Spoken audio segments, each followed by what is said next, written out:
Fox Deportes. The Big Ten Network. Speed. Fuel TV. FoxSports.com. Fox Soccer. FSN. And Fox Sports, the greatest collection of sports properties in the world. We are Fox Sports! They are the race team that is the Yankees or the Cowboys of NASCAR. Hendrick Motorsports with 5-time Jimmy, 4-time Jeff, Popular Jr. and Rising Cane are out to end the drought. You'll see driving on the Great Plains of Kansas like you've never seen before. Today, it's NASCAR on Fox.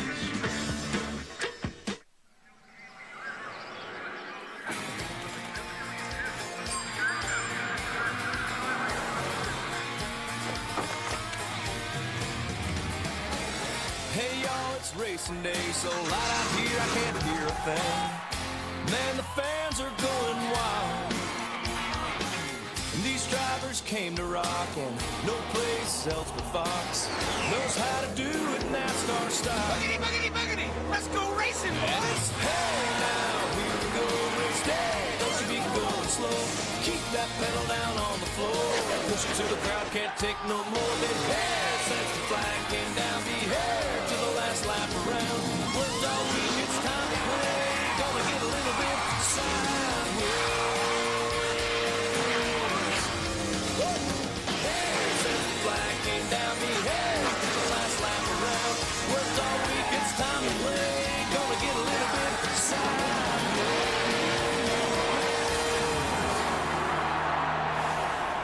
We welcome you to the STP 400 on Fox.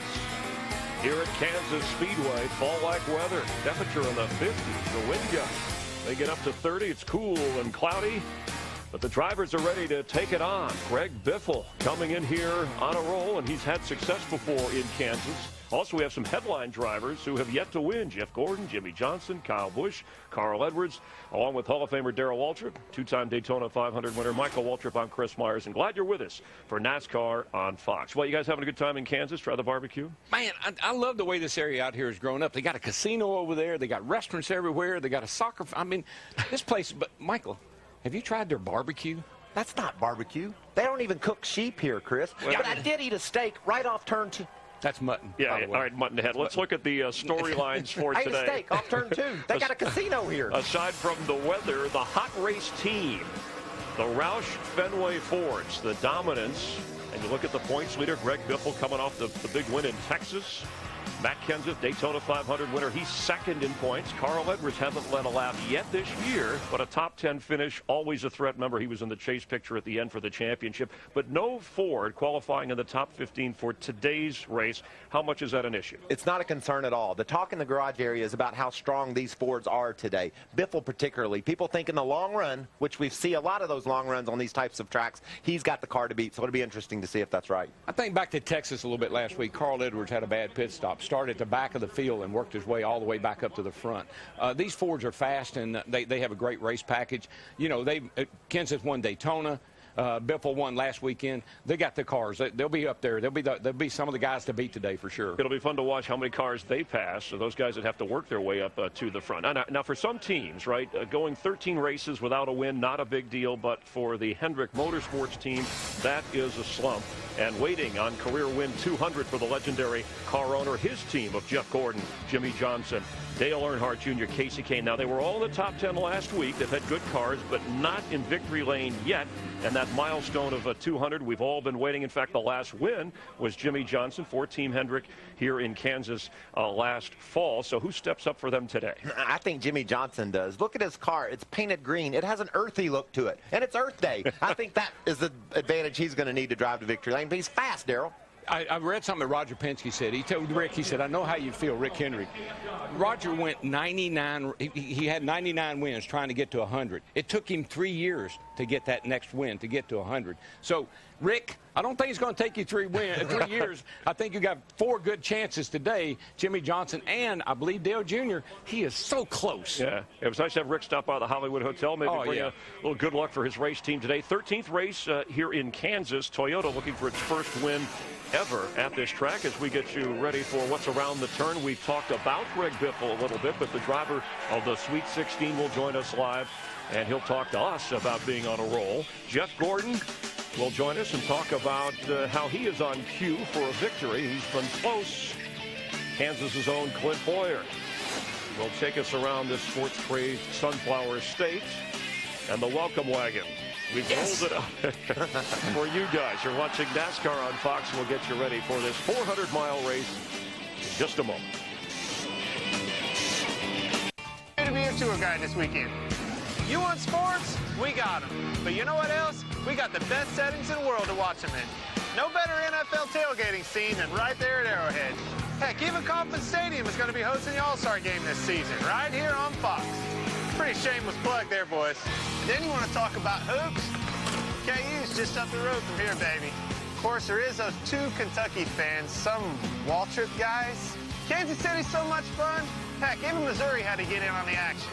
They claim to have the barbecue capital of the world somewhere in North Carolina. There's no way. It's right here, Kansas City style, baby.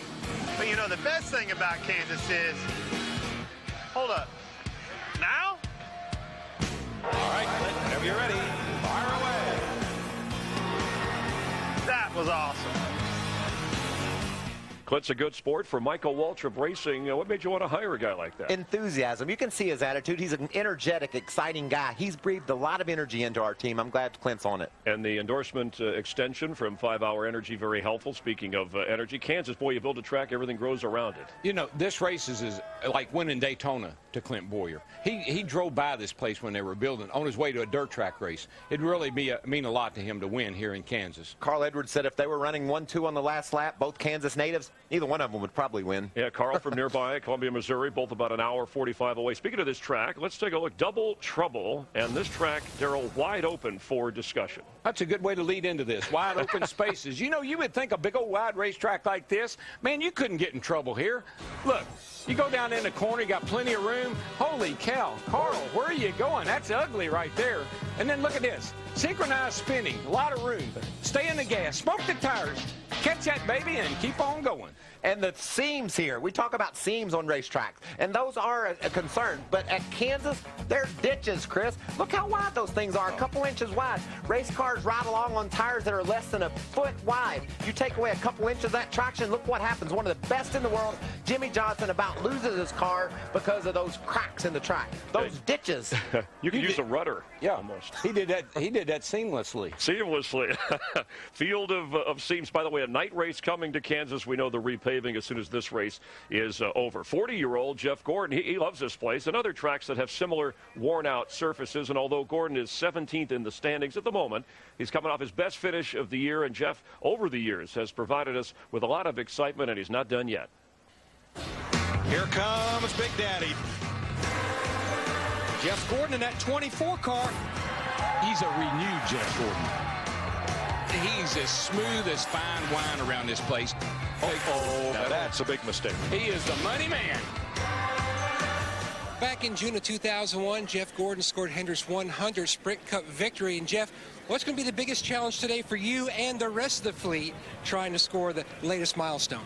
Yeah, you know, for us, we just continue to qualify, you know, mid-pack or towards the back and, you know, making up that ground. So last week at Texas, we had the race car, just didn't get the cautions. In Martinsville, we had the track position and didn't want the caution. So, you know, I think really it's just about our team, this Drive to End Hunger Chevrolet, just continuing to put races together solidly and consistently. The race cars have just been phenomenal. This is one of my favorite racetracks here in Kansas. So enjoy the last moments of this this worn-out pavement and utilize the multiple grooves that it has right now to try to work ourselves up from 20th all the way to the front. And it's going to happen on the track as well as on pit road. Not a scouting session for the chase. It's all about the trophy today, Chris. Well, and well put in that regard. 34th started last week, finished 4th. He's starting 20th today. You know what he's looking for more than a win? R-E-S-P-E-C-T. He's looking for some respect. Flipped over at Daytona, crashed out at Bristol, run over at Martinsville. He just needs some respect. He's got fast cars. He just needs a day where nothing goes wrong. but I like what Darrell said, fast cars. That'll pay off, especially here at Kansas. Look for Jeff to be strong. All right, maybe feeling a little of that win 200 for Rick Hendrick. Little pressure added. How happy he looks, though. Yeah, Greg Biffle, though, the hot driver coming in. These are some of the guys who are looking for their first win of the season. We'll continue here in just a moment.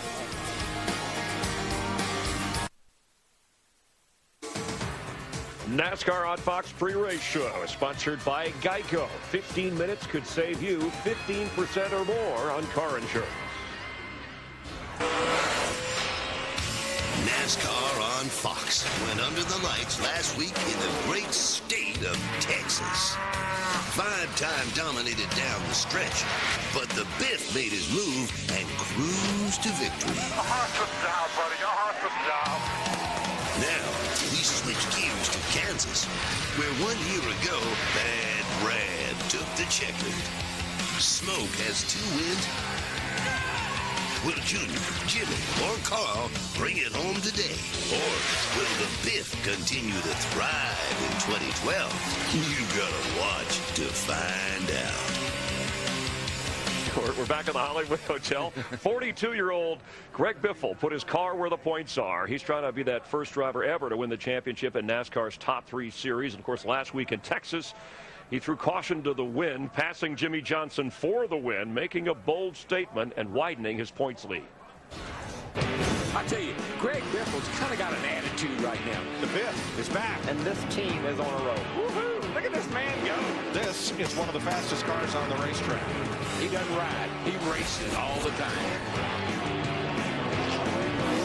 And we have the driver of the 16 3M Ford with us, and congrats on the run, Greg. Thanks for being with us. Does a win like you had in Texas, does that bring the attention to you that you feel like you've deserved all along? Well, I think so, and it brings a lot of relief because, you know, the people aren't saying, when are you going to win next? Or when, you know, it's been 49 races or 45 or whatever. So we're excited about that. I'm excited for the guys on the team. First-time win for a lot of these guys on this 16 team, and really excited for them.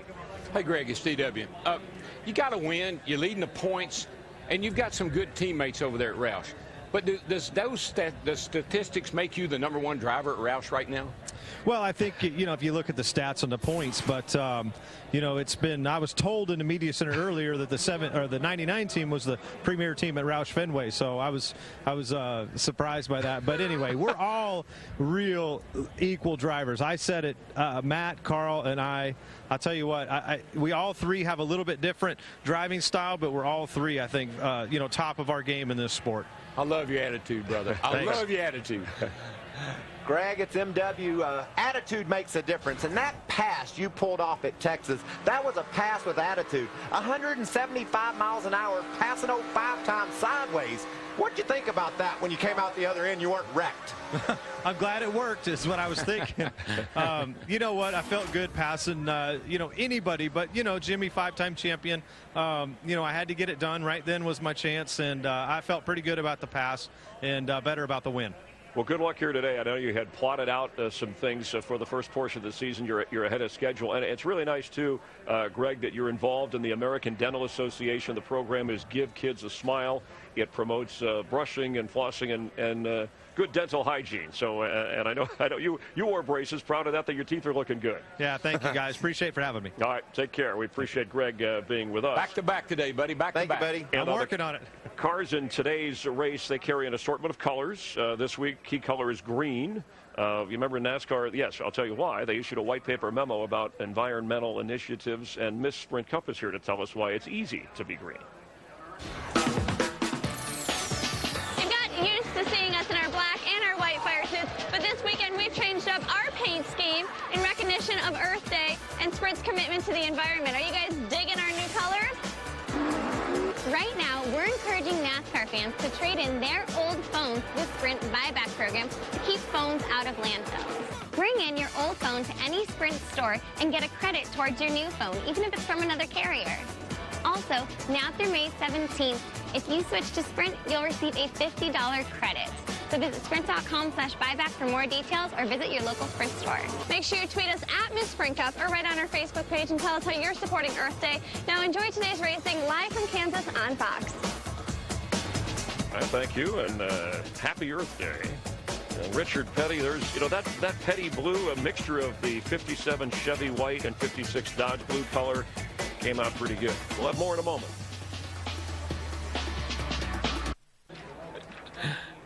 It's good for the show. There's Tony Stewart ready to go 400.5 miles here in Kansas. Almost looks like winter with the cool temperatures and the breeze kicking up a little bit. This past Tuesday, the 2011 champ was honored by the president at the White House. Stewart, joined by 11 other drivers who made up the chase for the Sprint Cup, and they, the drivers, tweeted those photos. You saw Junior with a tie, and when you're the champ in NASCAR, like Tony Stewart, you get a great parking spot right out in front at the White House.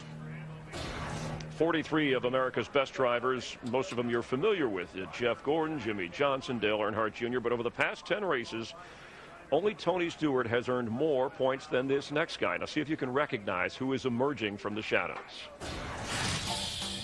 I won back-to-back nationwide championships. I'm a huge sports fan, especially anything Philadelphia related. Before I was a race car driver, I worked for the family business on a clam boat. I'm Martin Truex Jr. It's been a great start to the season for our Napa team. We're just not making mistakes. We're finishing how we run. Obviously, when you have fast cars, you're always looking forward to the next race. I'm really just re-energized this year because of this team and the stuff they're giving me and how much fun we've been having.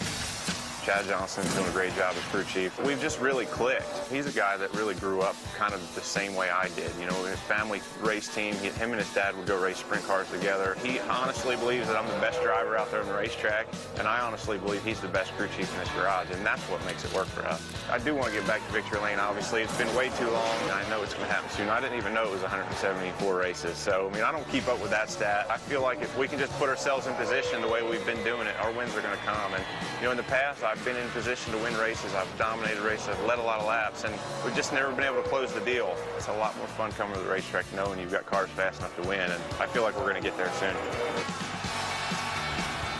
You think he's really ignoring that 174 races without a win stat? When you're 20, you don't pay much attention to it. When you're 25, maybe a little bit. When you get to be 30, you start marking those weekends off on your calendar. But I love this guy. He's a blue-collar racer. Glad he's getting a chance to show what he can do. He wanted to race a car so bad, he worked on a clam boat. He did anything he could to get in a race car, and it's paying off now. Good, hard-working guy. He's a racer.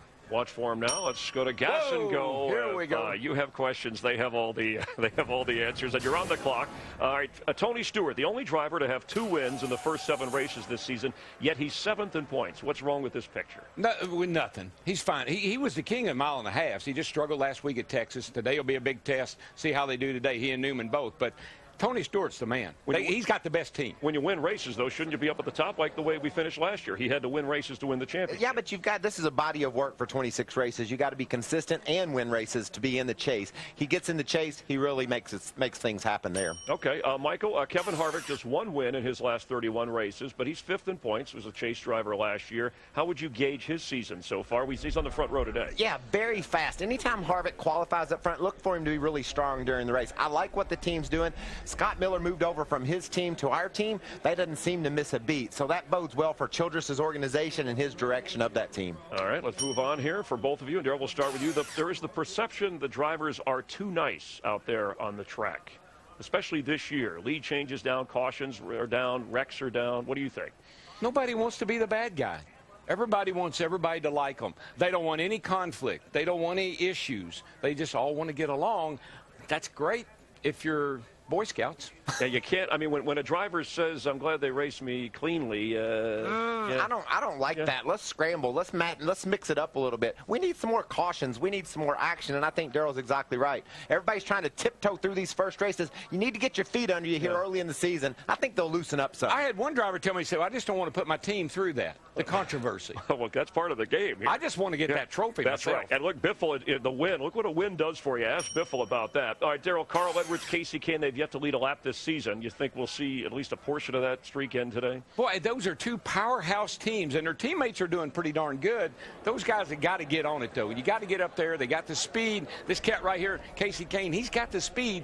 He got a good finish last week. That could be the start of something good for him. And he won the truck race on Sunday down in Rockingham. He comes in here on a lot of momentum. Got a little momentum. Okay, speaking of momentum here, I know Joe Gibbs Racing looking for some as well. Kyle Busch starts 25th. Joey Logano had an engine problem. We know Hamlin has won this year, and Toyota hasn't won at this track. Who do you like today? You guys have a favorite for today's race? I'm going for Earth Day guy, Jimmy Johnson in that green car. I'm going for the guy that drives the 16 car. I tell you, I like his attitude. I think he's going back-to-back today. All right, and he's the points leader, the widest gap in terms of the points lead so far this year. That's what a win did for Greg Biffle. Can he do it here in Kansas? Darrell heads up to the play-by-play booth. Michael and I will hang out at the Hollywood Hotel, and we hope you stay tuned for the start of the race from Kansas.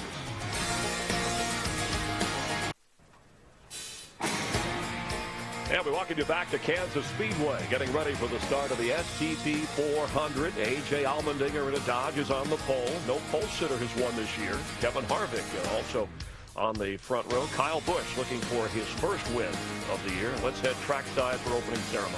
Ladies and gentlemen, at this time, we ask that you please rise and remove your hats as the 4th Infantry Brigade Combat Team Color Guard out of Fort Riley, Kansas presents our nation's colors.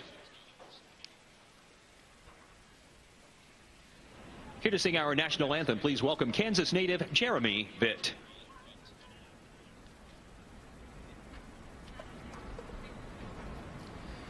Let's pray.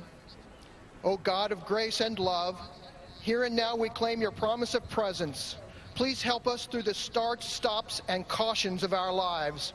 Please give safety to drivers, crews, staff, and fans. Please bless the men and women of our armed forces who serve to keep us safe. In the grace and power of God, I pray. Amen. And now to sing our national anthem, please welcome Kansas native Jeremy Vitt.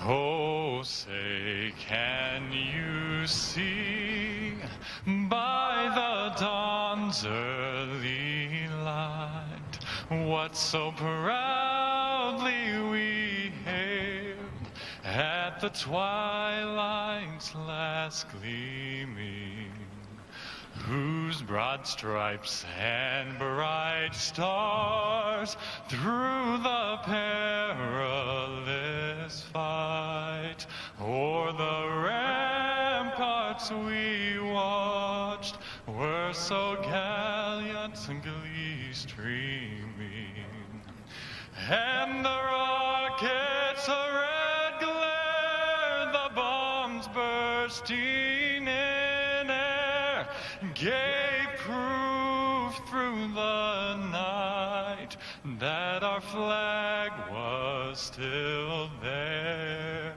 Oh, say does that star-spangled banner yet wave o'er the land of the free and the home of the brave.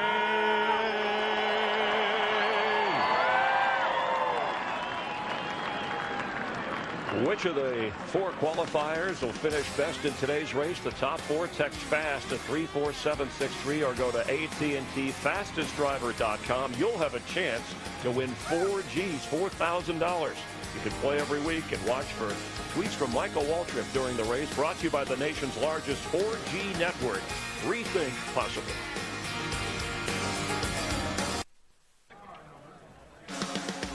Drivers anxious to get rolling at the STP 400 here in Kansas. Today's University of Farmers report about safety. Let's check in with Jeff Hammond. NASCAR's #1 focus is safety. And a lot of that focus goes into the driver's cockpit and the cars. As you can see by the construction of the car and the cockpit area, NASCAR has done a lot of work to protect these drivers. But it doesn't stop there, folks. It also goes to the track itself, and I'm talking about the safer barrier. Since its inception, it has really helped a lot of these drivers because when they make these high-speed impacts, it dissipates the energy so the driver doesn't feel it. Think about Danica Patrick's crash in Daytona. That allowed her to walk away. And in the event of a hard crash like that, damage to the safer barrier, these tracks have to be prepared to make repairs at a moment's notice. And you can see here, Kansas Speedway is ready to do that. Their safety team can get things repaired at a moment's notice and continue with the race. Thanks, Jeff, as always. And that's a look at the barriers here in Kansas. Kids from Victory Junction are the grand marshals for today's STP 400. Victory Junction, a charity that helps out kids with medical conditions or serious illness. And now, for the most famous words in motorsports, please welcome our Victory Junction Camp ambassadors. Gentlemen, agents!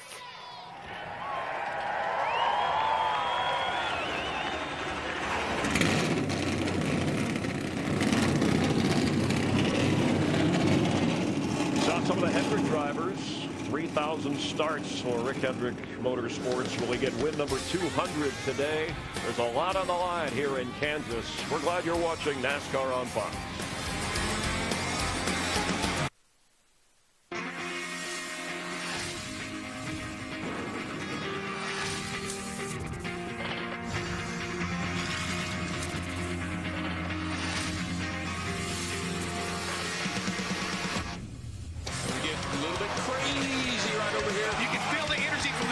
This could be big. Fight your way to the finish and get out of town. Kansas Speedway. Expect the unexpected.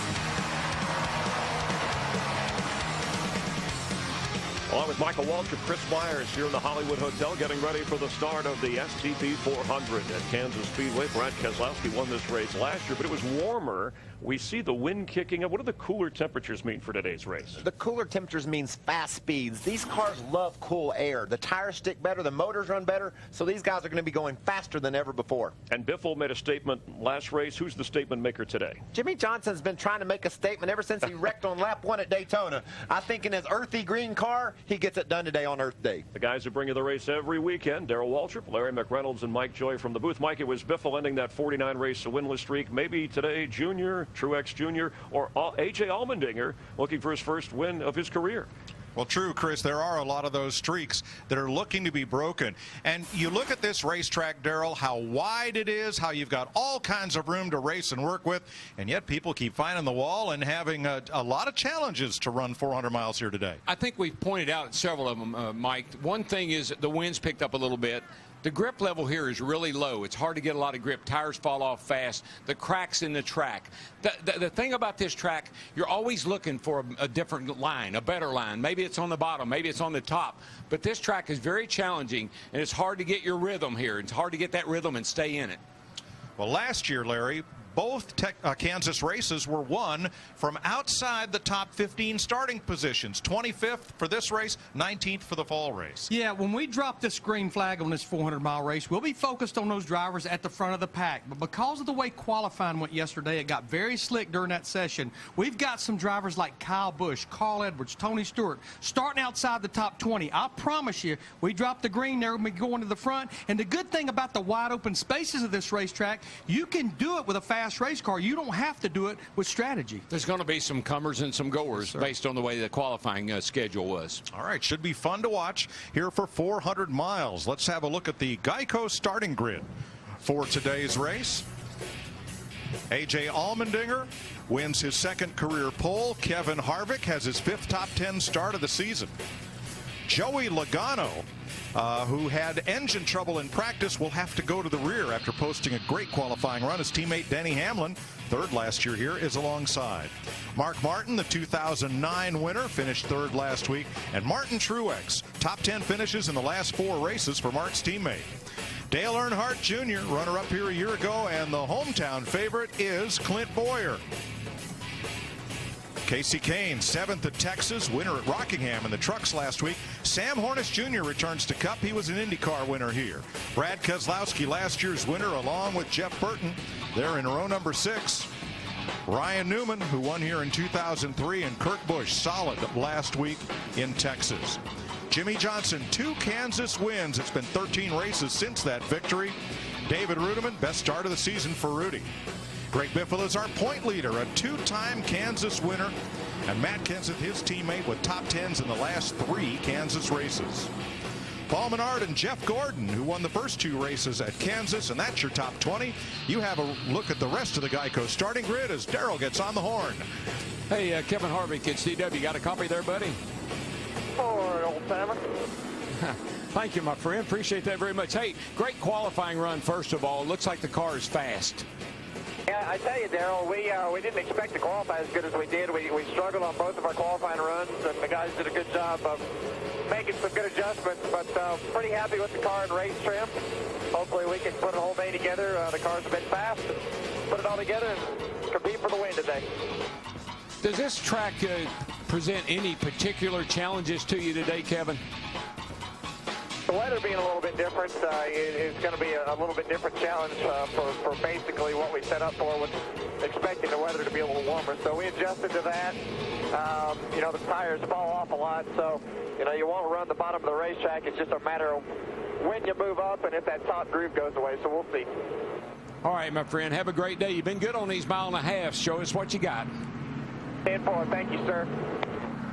Kevin Harvick starting outside pole. A.J. Allmendinger stopped on the back straightaway with his Dodge, perhaps to re-index his steering wheel. Whatever the reason he stopped, he's back and moving up back into his pole position. Let's go to pit road. Chris Devoda.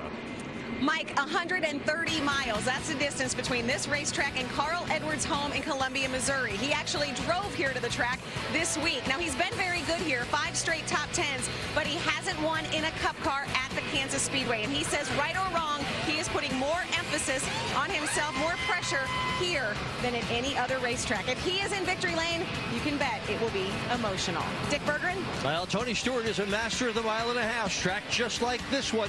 But practice and qualifying didn't go well for Tony, and as a result, he is going to start in the 23rd position. Not to worry, he has won twice here at Kansas, once from 21st. So as Larry Mack said, keep your eye on that number 14, because when the green flag drops, he's going to the front. Matt Yoakum.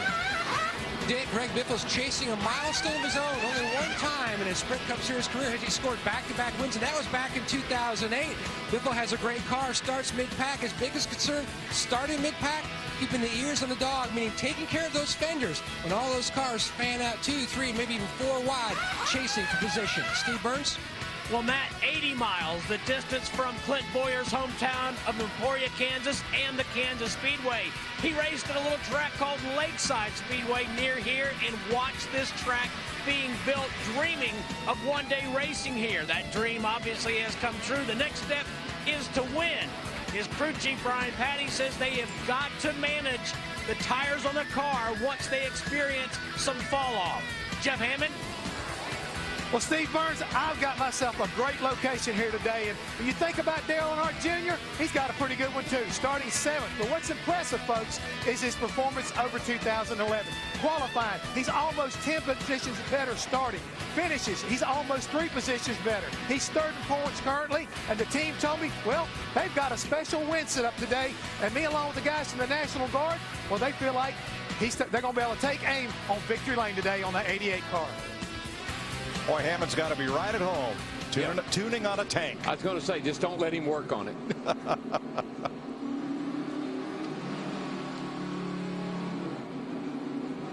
One lap, and we'll be racing in Kansas. Today's race brought to you by Budweiser, the beer that starts with full flavor and ends with a crisp, fast finish. Great times are waiting. Grab some Buds.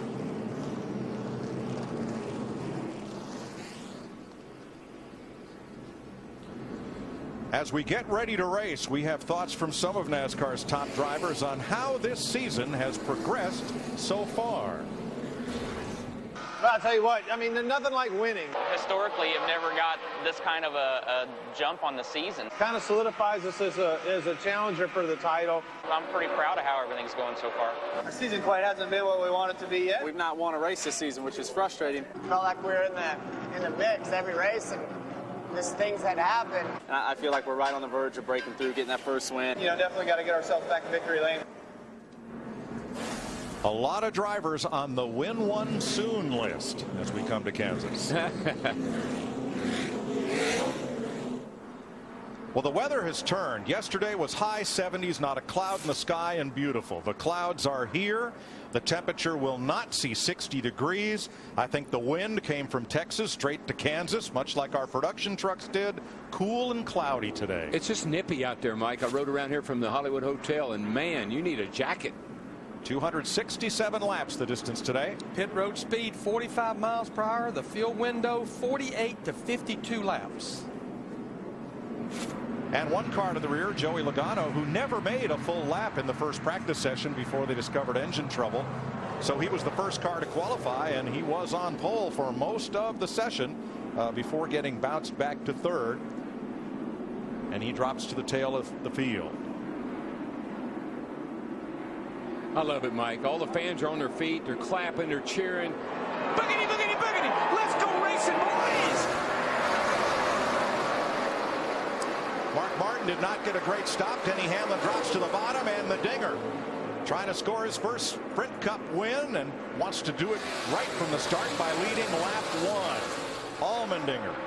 3 car lengths to the good on Harvick going down the back straightaway. Hamlin jumps up into third. From the outside, Bowyer in the 5th position.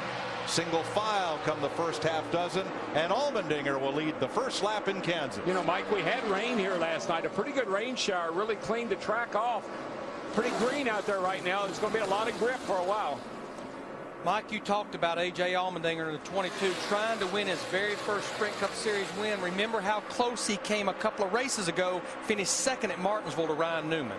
His teammate Brad Keselowski, last year's winner, and a third Penske car. That's the number 12 for Sam Hornish. Those Dodges nose to tail, 9th and 10th place ahead of Jeff Burton. I tell you what, the start of this race was just a little bit messed up. Something happened to Harv there. You can see him on the outside pole. They dropped a green flag, and I think he just spun his tires really bad. Larry just couldn't get going. Yeah, you could see the back of the car wiggle the minute he tried to get it up to speed. And, of course, you see what it did to the guys behind him. It really backed them up. Right there, you could see it. You saw Mark Martin have to get out of the throttle, and Dale Jr. That backed up that inside line considerably. Allmendinger is waiting for no one. The battle's behind him for second place. Denny Hamlin bringing his Toyota inside of Harvick's Chevrolet and then settles back up in the high groove. Looks like they didn't lose the notebook from last year here, Larry, because that 22 car pretty much took off the same way here last year. Here comes Hamlin again. Yeah, with Kurt Busch driving. Kurt Busch is behind the wheel. And again, Hamlin's good into the corner, but not as fast coming off the corner as the 29. Yeah, you get behind somebody, you get a little bit of that dirty air, you lose the nose a little bit, and the car will push out, and you got to lift out of the throttle, or you're going to hit the wall. Teammates, 4th and 5th, Martin Truex and Clint Bowyer, both in Toyotas. Martin Truex Jr., we're looking at him right there in that blue 56 car. Of course, qualified in 6th, running 4th. Only one driver in the last 10 races has scored more points than Martin Truex Jr. That's our current champion, Tony Stewart, who has 2 wins. That is Matt Kenseth on the outside. The number 17 Ford passing Ryan Newman and going to work on the 31 of Jeff Burton. Burton looks under Jimmy Johnson. If that looks like a strange color on Jimmy's Chevrolet, that's Earth Day. A special color used by Chevrolet only in 1967 and offered on all their cars but Corvette that year. A little nostalgia, a little muscle car era. We got some muscle at the front here because Allmendinger has held this lead now through the first 6 laps and shows no sign of giving it up. Well, yes and no. I think Harvick's closing a little. I think Harvick went to the top. Allmendinger, spotter or himself, saw Harvick going to the top. Allmendinger all of a sudden went around the top and picked up a little bit of speed. Harvick was really coming there for a minute, though. And here comes Kurt Busch, who knows the way to victory lane here. He's in a Chevy now, and he's underneath Sam Hornish. And we talked about how wide this racetrack is, and there's a good example. I mean, there's enough room in these turns for 5 wide if you wanted to. But the bottom, you get a little shorter route around the bottom. You get a little bit more speed around the top, off the corner. Watch the difference here in acceleration. Kurt on the bottom, 12 car Sam Hornish on the top. Hornish gets that great straightaway speed. Now, Hornish has an IndyCar win here, and he's available to run this race because the series he runs in full-time, the Nationwide Series, off this week. So Roger Penske's team brought a 3rd Dodge here for Sam. And that sponsor on his car, that's one of Roger's longtime IndyCar sponsors, a great company, does a lot of work with Penske.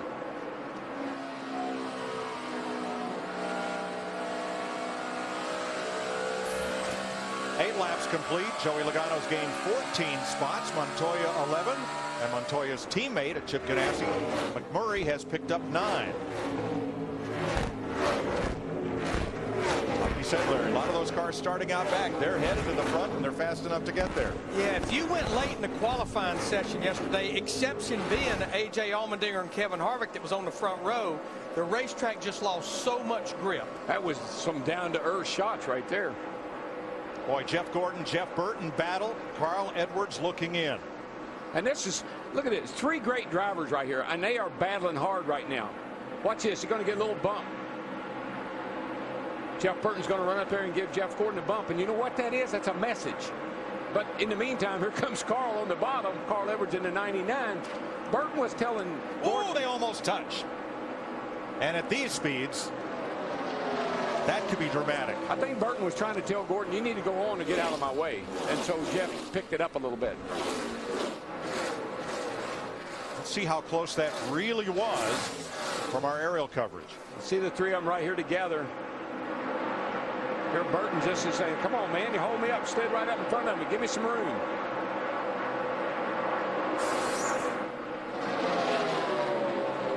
Martin Truex on the move. Brings the 56 to 4th place. No, here comes Hamlin right back on the bottom. And Truex prevails, wound up on the high side. Steve Burns. Mike, the early report from Denny Hamlin is that his car is tight in the center, But Darrell, you said it, because this racetrack got rained on and the rubber was washed off. That could be why it's not turning right now. Got to wait till some rubber gets down. Yeah, this track, it's got a lot of grip in it right now because it's clean, but then you get some rubber in it, and then you'll find a groove you can run in. Let's go back to that pass, Darrell. They did not touch. Let's see how close they were. Push, push, push, push, push. Loose. Yeah. But Carl Edwards in the 99, if he didn't yank that steering wheel, he was going to be up in the side of Jeff Burton in the 31. And it's just a little bit early for that kind of aggressiveness.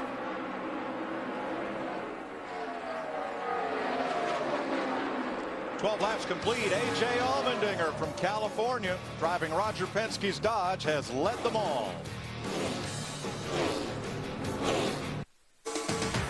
The STP 400 on Fox is sponsored by STP. Get the most out of your engine. By Sprint, proud sponsor of the NASCAR Sprint Cup Series. And by Farmers. We are insurance. We are farmers. 18 green flag laps complete in front of a pretty full grandstand here at Kansas. Everybody enjoying the race as A.J. Allmendinger has led every lap. Now he's held off Kevin Harvick, but that's allowed Martin Truex to close right up on the top duo. And Michael Waltrip, a bunch of high rollers in these top 3 spots. And I'm not talking about that casino outside turn 2. It's about their love of the high groove. Yeah, when you think of guys that like it up top, Kevin Harvick is the first guy that comes to mind. And the dude running third there, Truex, he loves to run the high line. Talked to him about Texas last week. I said, why didn't you ever go high? He said it wasn't there. The bottom was better. On the other hand, Mark Martin loves the bottom. He finished third at Texas. He's going to have to adapt his driving style, get used to riding high, because that looks like today it's where you're going to have to be. Mark Martin now running 8th, 9th, 10th with the Chevys of Dale Earnhardt Jr. and Jimmy Johnson. Yeah, Mark's the rock between a couple of hard places right there. We're riding with Jimmy Johnson right now in the 48 car, started in the 13th position. I talked to his crew chief, Chad Knaus, last night, and they were actually very proud of their qualifying run because he all but wrecked on lap 1 and recovered very nicely, which was hard to do on that second lap. Well, he owned this joint last year here. That's one thing. Jeff Gordon trying to close up on point leader Greg Biffle, while Kurt Busch, former winner here, continues to impress, running top 15. Let's get back to that 9th place battle of Mark Martin versus Jimmy Johnson. Yeah, I think Jimmy really feels like Mark's holding him up now. Jimmy got a great run off turn 2 that time. Mark closed the door on him. Jimmy's a little quicker. It'd be most like Mark Martin to pull over out of the way here and let Jimmy go. Side by side in 2. You'll see Mark right here. He'll let Jimmy come up and he'll take that position away from him. Why, Darrell, do you do that? Why do you just let somebody go? Why not race them hard for a couple of laps? You remember back to Vegas when Mark slid up in front of Dale Jr. and Dale Jr. pounded him? Yes. See, Mark has a. Everybody knows what a driver's, what his reputation is, what he does and doesn't do on the racetrack. Mark has a reputation for getting out of your way. So I think what happened in Vegas with Dale Jr. and him is Mark didn't get out of the way, and Dale Jr. kind of pounded him. But there you see that's a normal Mark Martin move right there. And here you go. Got a battle up here. Got a lap car in the way. That's David Stremme in the 30 being lapped by Allmendinger. Harvick staying very close in the 29, and then Truex. He'll go around Stremme on the outside. Matt Yoakum. And Martin Truex Jr. trying to score his first top 10 here at Kansas. He's running the high line where he expected. He also said he was concerned about those seams like Michael documented in the pre-race show. They're much narrower here. The car, though early on, is tight. That's what he's reporting back to the team. And, you know, Mike, a lot of the drivers have said, man, I hate they're going to repay this. They just need to think about Daytona. We've had some of the best racing I've ever seen at Daytona since the repay. Got to think about Vegas. They redesigned the track. Best race we've seen there ever. Think about Homestead. They redesigned the track, repaved it. Great racing there now. This place will come alive when they put that progressive banking in and get a new surface on it. Greg Biffle is the point leader. He's got the respect that he has been seeking with that victory in Texas. Everybody sees him as a target right now, while Jeff Gordon tries to battle him for position.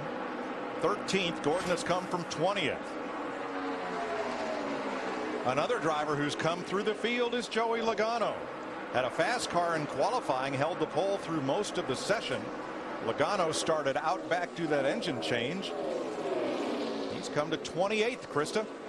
Right now, Mike just complaining that the car is getting tight in the center and on exit, but he said his entry is very solid. Like you said, they know they have a good car. They said they lost a little time in that practice making that engine change, but they're very happy with how far they've come. Well, we're more than halfway through this fuel run, and that's going to make these cars for the drivers not turn quite as much because it's starting to burn off that fuel in the back. 26 laps complete in the STP 400 on Fox.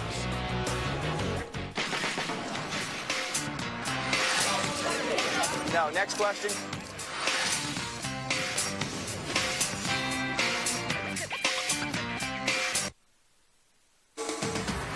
The STP 400 on Fox is sponsored by Ford, proud sponsor of NASCAR, and by Coca-Cola. It's time to refuel. Coca-Cola, open happiness. 33 laps complete. Allmendinger still your leader. Here are your Ford F-150 EcoBoost track facts. Ford has 3 Sprint Cup wins here, the last one coming in the fall of 2010 by Greg Biffle, and Ford has led the point standings after 6 of this year's 7 races. Going to Foothill Ford tomorrow. Pick up my new F-150 EcoBoost. Can't wait. Neat truck. Allmendinger has led at Kansas for the first time. He's led 34 circuits. He led a bunch of laps at Bristol, 50-some. Harvick had closed as Allmendinger worked lap traffic, but here's what happens. Watch Martin Truex coming into view from the bottom of the screen in the 56.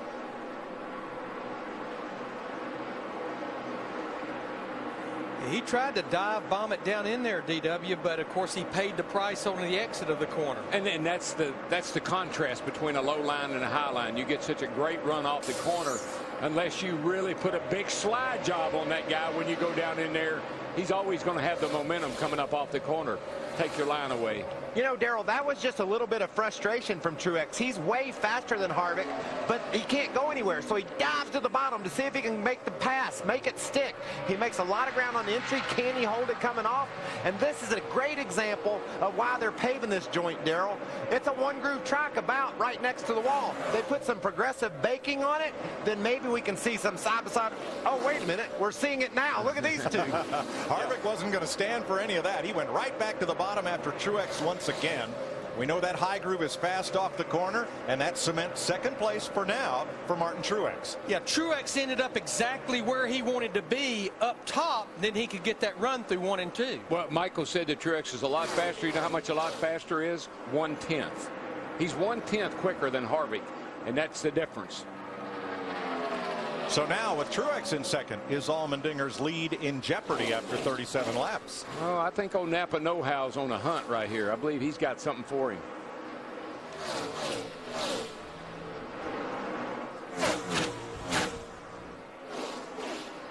38 laps complete. Pit stops coming up in another dozen to 18 laps or so, and for drivers like Jeff Burton and some of the others that have drifted back, that stop can't come soon enough.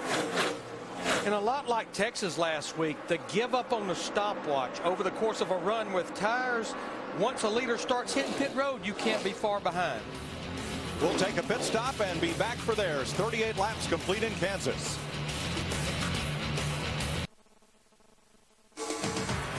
The STP 400 on Fox is sponsored by Budweiser. Great times are waiting. Grab some buds.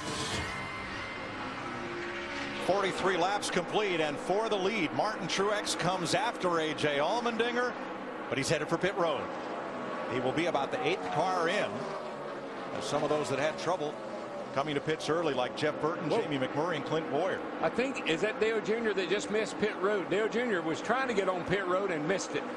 And Darrell, that's not hard to do here because the entrance is almost dead in the middle of turn 4, just past it. Saw a bunch of guys really smoking them, getting down in there, trying to carry as much speed as possible, but the 88 missed pit road. Matt? And the 56 of Martin Truex's biggest complaint in the car was slightly tight air pressure change on the 56.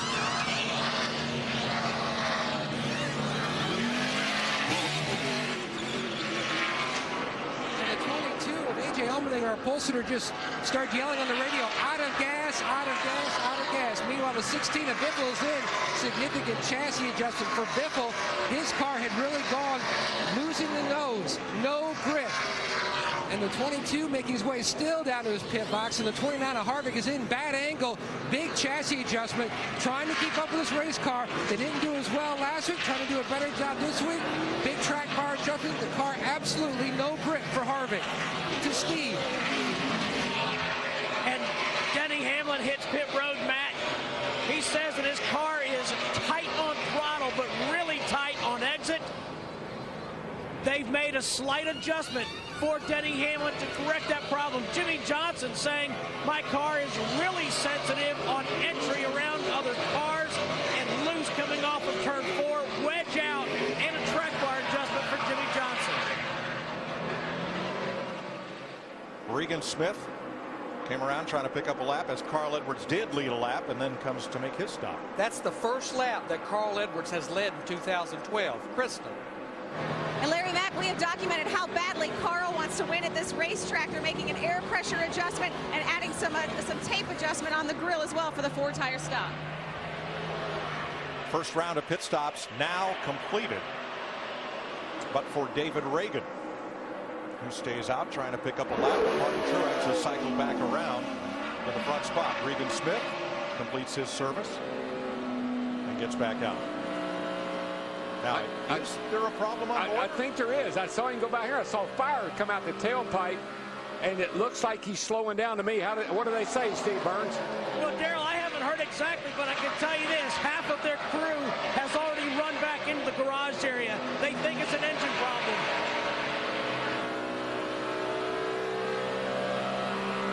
Yeah, it's definitely lost his cylinder. I saw a big ball of fire come out of it, like he lost his cylinder. But, man, look at this right here. Holy smokes. No, he's not in that crowd. Edwards trying to knife his way through traffic. Here comes Biffle on the bottom. Look at these guys slicing and dicing. Boy, when you put new tires on there, it lights them up. Well, you got a lot of our lead lap drivers that's fighting and clawing through a lot of these drivers that are one or more laps down right there. Truex holds a 4-second lead on Harvick. Then Casey Kane, Keselowski, and Hamlin. Now, Dale Earnhardt Jr. was 8th before the pit stops. Missing pit road, he quickly got right back up to speed, came around again, and only lost 3 positions with that miscue. Earnhardt's currently 11th. A.J. Allmendinger had been the leader and came in to this pit stop for his AAA team. Yeah, if something is really, really slow here, they take a long time. Well, I think it threw the crew's rhythm off because Greg Biffle was about to leave his pit box in the 16th, and A.J. Allmendinger almost had to stop, let Greg go by, and then into his box, and that actually throws the crew off and getting their work done. They were holding him, Larry. I think they must have been holding him to get it full of fuel. Here's Biffle coming out, and you're right. Allmendinger had to wait and come in. He had this problem coming in, but then they held him an extra couple of seconds. You know, they had that fueling issue that they've been dealing with, and apparently, you know, they held him to be sure they get that thing topped off.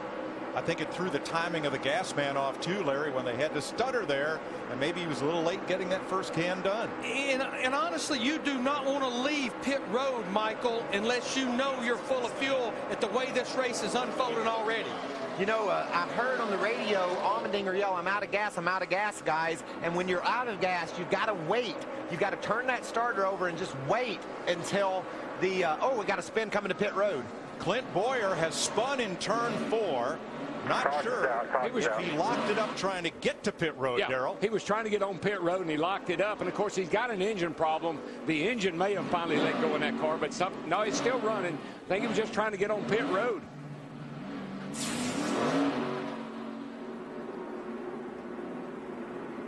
Bowyer was 5th prior to pit stops. Right here, he's running 9th. Just trying to get down on pit road, looked to me like, and it just spun out with him.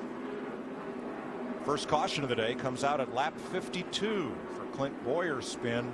Oh, it's been a tough day for one of the hometown favorites. 3 NASCAR Sprint Cup drivers living within a short radius of this track. Bowyer he was low on the racetrack and just went around. Yeah.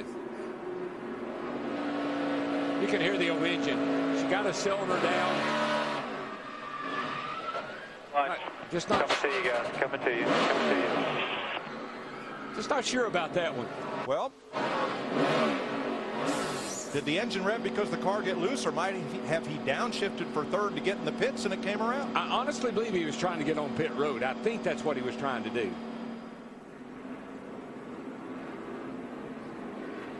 I got to believe he's a pretty frustrated young man right now with this engine problem, a track that he would rather win at than Daytona, and now he's got this problem. I think he was just frustrated. Pit road is open, 26 cars on the lead lap. And let's see how many takers we have. Not the leader. Truex stays out. Most of the lead lap cars are not pitting. Jeff Gordon and a few others do, however, toward the back end of the lead lap, about half. Yeah, back there you need to come in. Yeah, not surprising. We'd only been about 5 laps since that set of green flag pit stops. These drivers at the front just did not want to give up that track position. But if you're back in the middle of the pack or so, how about it, Krista? Well, they went 1 round up on the track bar on the last stop. They're going back on that adjustment, but they are planning on pulling a rear spring rubber out of the 24 machine. Jeff Gordon saying he's just so tight, especially under throttle. Matt? Greg Biffle called his car ridiculously fast in the first run, but then he lost the nose. This time they're just doing the opposite of what the leaders did. They stayed out. He hit pit road. Clint Bowyer's bad day got worse. He has taken his Toyota to the garage. Tough break for Bowyer. And we're under caution for the first time today in Kansas.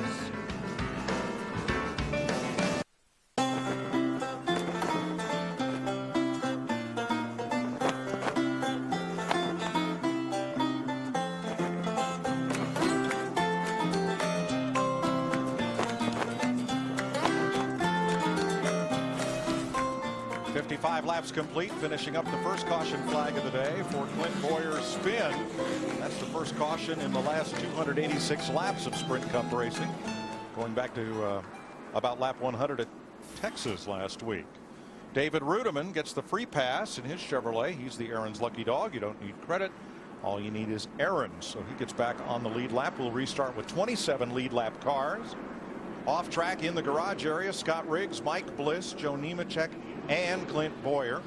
Dave Blaney was in the garage, but he's just come back out on track as we get ready to restart after the first caution of the day. About half and half. The top 12 drivers stayed out. The other 15 drivers on the lead lap hit pit road. This ought to be pretty wild and pretty crazy right here on this restart.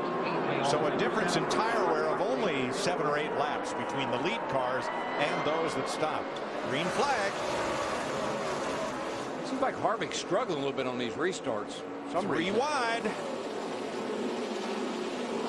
And Hamlin drifts back up in the low groove, but behind him, Allmendinger is caught in a sandwich 4 wide on turn number 2. And they try and sort it out. Boy, this is when you just have to be so aggressive on these restarts. You've got them right here. You got them all in a bunch. Get as many as you can before they get strung out. Truex all alone, as is Harvick. Third place, Hamlin and Casey Kane continue to go at it with Brad Keselowski. 4 wide right here at the start line, down on the apron as they went by. Yeah, those drivers with fresher tires at the back, they tried to take advantage of it in a hurry on this restart. Kurt Busch to the bottom.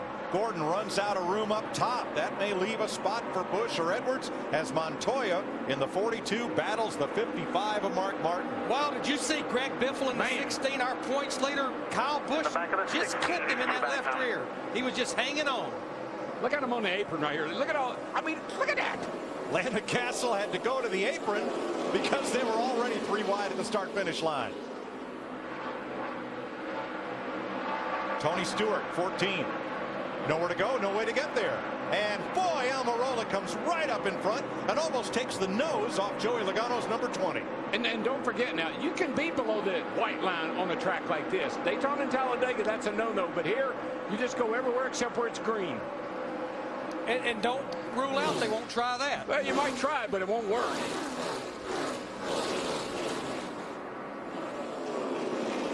Finally, Almirola settles in front of Casey Mears. That's Menard, the 27 up high. Newman in that silver car. Mark Martin and Jeff Gordon still side by side battling. You get them 4 Mr. Feelgoods on there, those sticker tires, you're a hero for a little while. You'll go places that you won't be able to go in a little bit. The only driver who stopped in that exchange that's been able to move up into the top 10 has been Kurt Busch, who's climbed to 9th. Here's Jimmy Johnson, Brad Keselowski, side by side for 5th. And there's Busch, that white and red color, but took those new tires and capitalized, kept to the low groove and jumped up there. Great racing here. 3rd through 6th, 4 cars under a blanket. And look who's joined the party. Hey, Casey Kane, coming off a great weekend. Good finishes at Texas, won the truck race at Rockingham. 5 car on the move. 3 wide again. Johnson underneath Keselowski and Hamlin. Steve. Jimmy Johnson saying, Mike, hey, I need a little bit of help rotating through the center. And his main concern, Mike, he says his splitter is hitting the track, but he's on the move now. That's not unusual. Low air pressure. Once those pressures come up, that car will stop doing that. You heard Brad Keselowski there pedaling that thing, getting pretty loose. Brian Newman, Kyle Busch, Greg Biffle, and Carl Edwards. 14th on back. They don't know it. No. You know what? You don't really know what position. You're just racing. Pass everybody you can. Jimmy Johnson makes the pass on Hamlin for 4th place as Biffle dives underneath Ryan Newman. Back at 15th. We talked to Greg Biffle in that 16 car earlier in the week, guys, and just his swagger and his confidence. He said, you know what? I can win at any racetrack right now. Well, the odds would be against him here, Larry. He was the highest qualified Ford in the field and started this race back in 17th. So Fords did not have a good qualifying day here. Want to see Mr. Lonely? Well, here he goes right now. He's at the start line right there. And here comes Kevin Harvick now. That's how big a lead that Truex has. Krista. Casey Kane is listening to a new voice this week from the spotter stand. Kevin Hamlin, who spots for Ty Dillon in the Truck Series, is spotting for him. Not a full-time position, but the trucks are off for the next 4 weeks. Casey saying he wants to learn other styles, finding out what he wants in his eyes in the sky. Matt? Harvick trying to hold off, now losing that position to the 5 of Kane. His big issue on that restart and the past 2 restarts, he simply spun the tires like DW thought. Got to get them babies cleaned up. That's what a spotter job, crew chief job, and driver. When they tell you got to clean them up, they mean spin those tires. Comes back again. Half back, comes to you. Leave it home. Still there. Boy, 3 wide turn 2 as Kane battles Harvick. And Casey Kane almost gets the spot as Montoya and The 17 of Matt Kenseth battling the pole sitter Allmendinger on the right of your screen. Yeah, you talked about the Ford count. Matt Kenseth in that 17 car started in the 18th position. He has now cracked the top 10. To Krista's point about Kasey Kahne, remember, he's been searching with this spotter situation ever since he got in trouble back at Bristol. Right, his cousin Cole had been his longtime spotter, and so Kevin is the third spotter he's had this year. Just looking for something a little different, as Krista said. What he's looking for is a shamrock or a horseshoe or something. Needs a little bit of good luck is what he needs. 13th, Biffle and Allmendinger, and here comes Kyle. Kyle Busch in the 18, right up into the thick of that battle. He just drove by our pole sitter, A.J. Allmendinger, in that 22. It's like A.J. was good out front and clean air, struggling a little bit right now.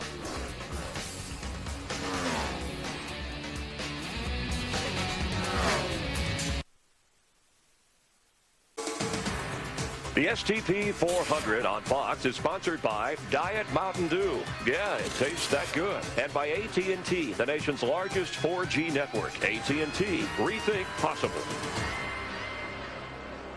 73 laps complete in Kansas. Martin Truex Jr. has led the last 27 circuits. Pole sitter A.J. Allmendinger led the first 44. Kasey Kahne right up against Kevin Harvick for second place. They're about 2.5 seconds behind the leader. Clint Bowyer is back on track after a trip to the garage area.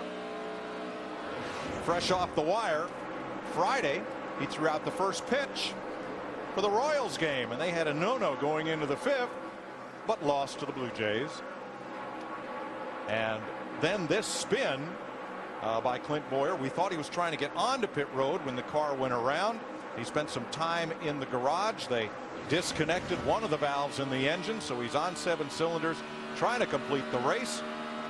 And that's what's fresh off the wire. Served to you by KFC. Come in and taste why fresh is better. Something's wrong with the 22 car too. I think same thing. What are they saying, Matt?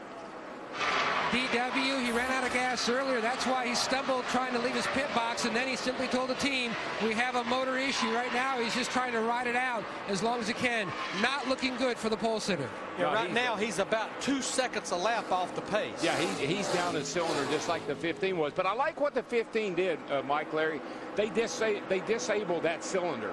So that means that the parts that are in there that are broken, they're not moving. They're just cars running on 7 cylinders. Both of these cars dropping cylinders occurred very quickly after pit stops. Missed shifts, perhaps, getting up to speed? Very good, perhaps, Mike. Very good. I've been watching this 42 car of Juan Pablo Montoya. He's one of the drivers that did come to pit road under that last caution, but he started back in the 37th position. And Krista, he has cracked the top 10. Yes, he has, Larry Mack. On that stop there, one of the guys that just took 2 tires. At the time, he said he needed to be a bit more free. Now saying he's a little bit tight under throttle. I tell you somebody else, Larry, that I'm surprised. Dale Jr. missed pit road, and really, he kind of has overcome it without much of a problem. He's running in 6th spot.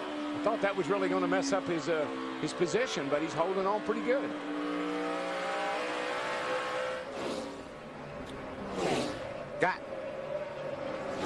Guys, we saw Harvick battling Kasey Kahne. Kasey drove up and caught Harvick as he races under him there, but Harvick didn't just lay over. Darrell, you guys talked about people letting other cars have the position. Harvick said, I'm not going to let you have it. And look, they've been able to stabilize this battle somewhat. Harvick's held his spot, still running second, picking up his time. So that's a good example of a guy saying, I ain't laying over for you, buddy. Yeah, old Harv will let you have it, all right. He's a taker. Not much of a giver. That's right. He's a taker. Martin Truex Jr. leading Kevin Harvick and Kasey Kahne. Glad you're watching the STP 400 from Kansas Speedway. And after 84 of 267 laps, Martin Truex Jr. working on a career-high 5th straight top 10 finish, and maybe his first win since 174 races. His only win in his Cup career. He led 69 laps last week in Texas. Let's check in with Jeff Hammond for an overview here from the Hollywood Hotel to the sprawling Kansas Speedway. Jeff? Thanks, Chris. I'm over here at the Hollywood Casino, if you can believe that, folks. But the cool thing about Kansas Speedway is what's thrown up around it. Darrell Walker kind of touched on it in the free race. But the casino, for instance, or all the restaurants are just outside of turn 3 and 4. The businesses are thriving. They're bringing in a lot of jobs. It's really helping the community. It's a destination now, folks. It's not just a racetrack. It's quite an attraction. Mike? Thanks, Jeff. Big soccer stadium there. And we're told that Kevin Harvick is very short on fuel. They're getting pretty close to green flag stops. To Matt. And Kevin Harvick saying the car feels like it is out of gas. They're going to go back to their practice air pressure settings. The car just way too free on edge. The crew guys up on the wall waiting for Harvick. When do we expect the leader, Larry? Yeah, I think Martin Truex Jr., Casey Kane, Brad Keselowski, some of the first drivers to pit under green, I think they're going to be on pit road here within the next couple of laps. One thing he's got to watch with no engine, with his engine not running, his tach's not working, and you got to be careful speeding on pit road.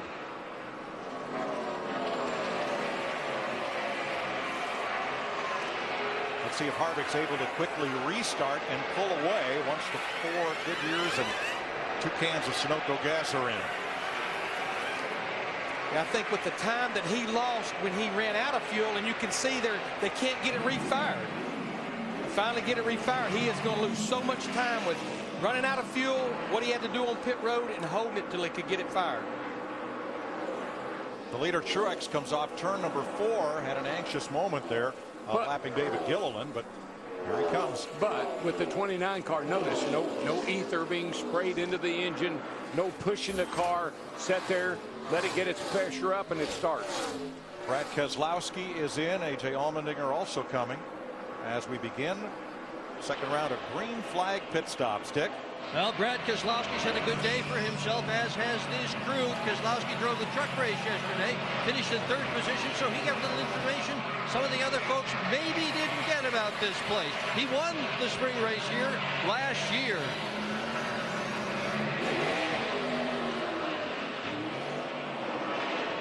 And here's Matt.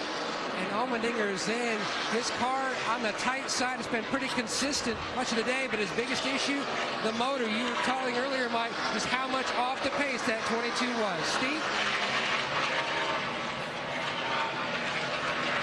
And Mark Martin saying the car is looser in and off the turns, but still tight in the middle. They're going to make a wedge adjustment and an air pressure adjustment to help Mark Martin.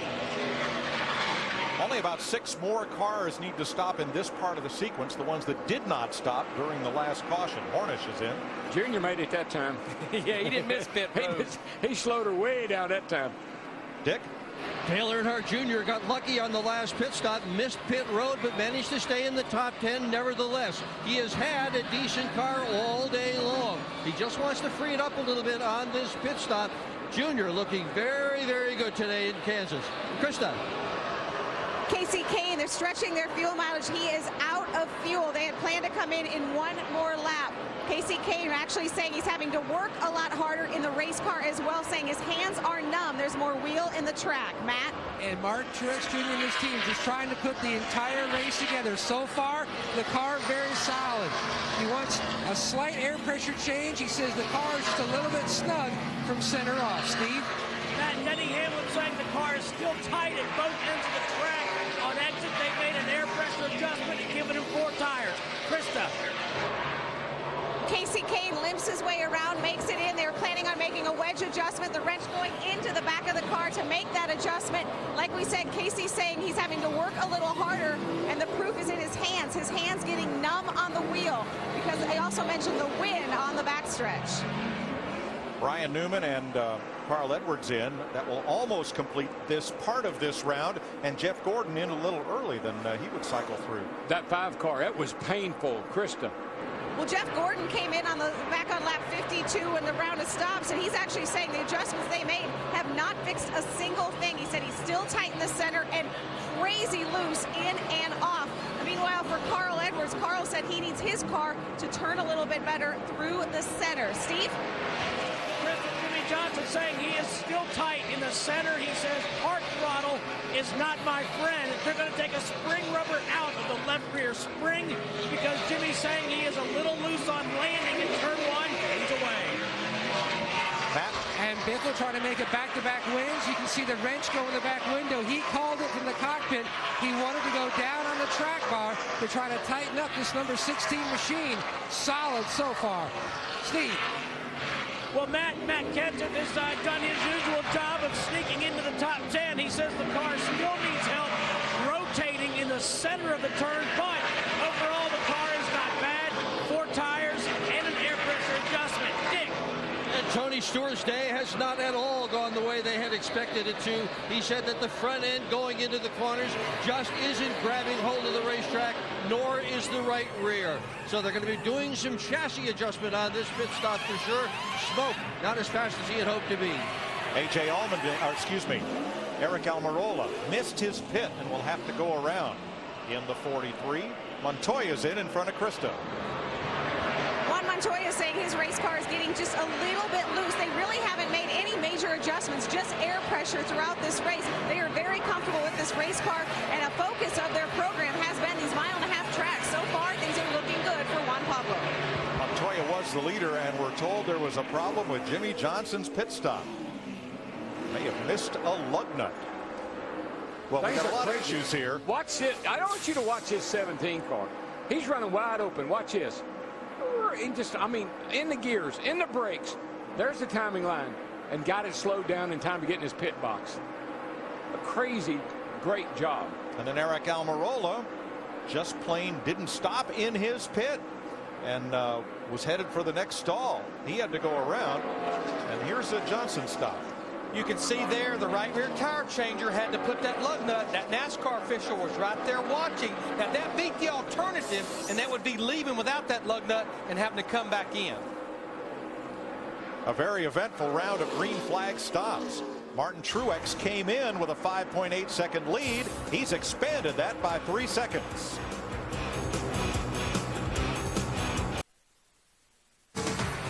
The STP 400 on Fox is sponsored by Chevrolet and their award-winning cars, trucks, and crossovers. Here at Kansas, time for an AT&T race break, and Martin Truex Jr. with a blistering 9-second lead. He has led the laps, the most laps so far in a Toyota, just ahead of Denny Hamlin. A Toyota has not won a Cup race here in Kansas. With Michael Waltrip, Chris Myers watching in the Hollywood Hotel. Let's go back over some of the fuel problems this early in the race. Allmendinger, Harvick, Kane.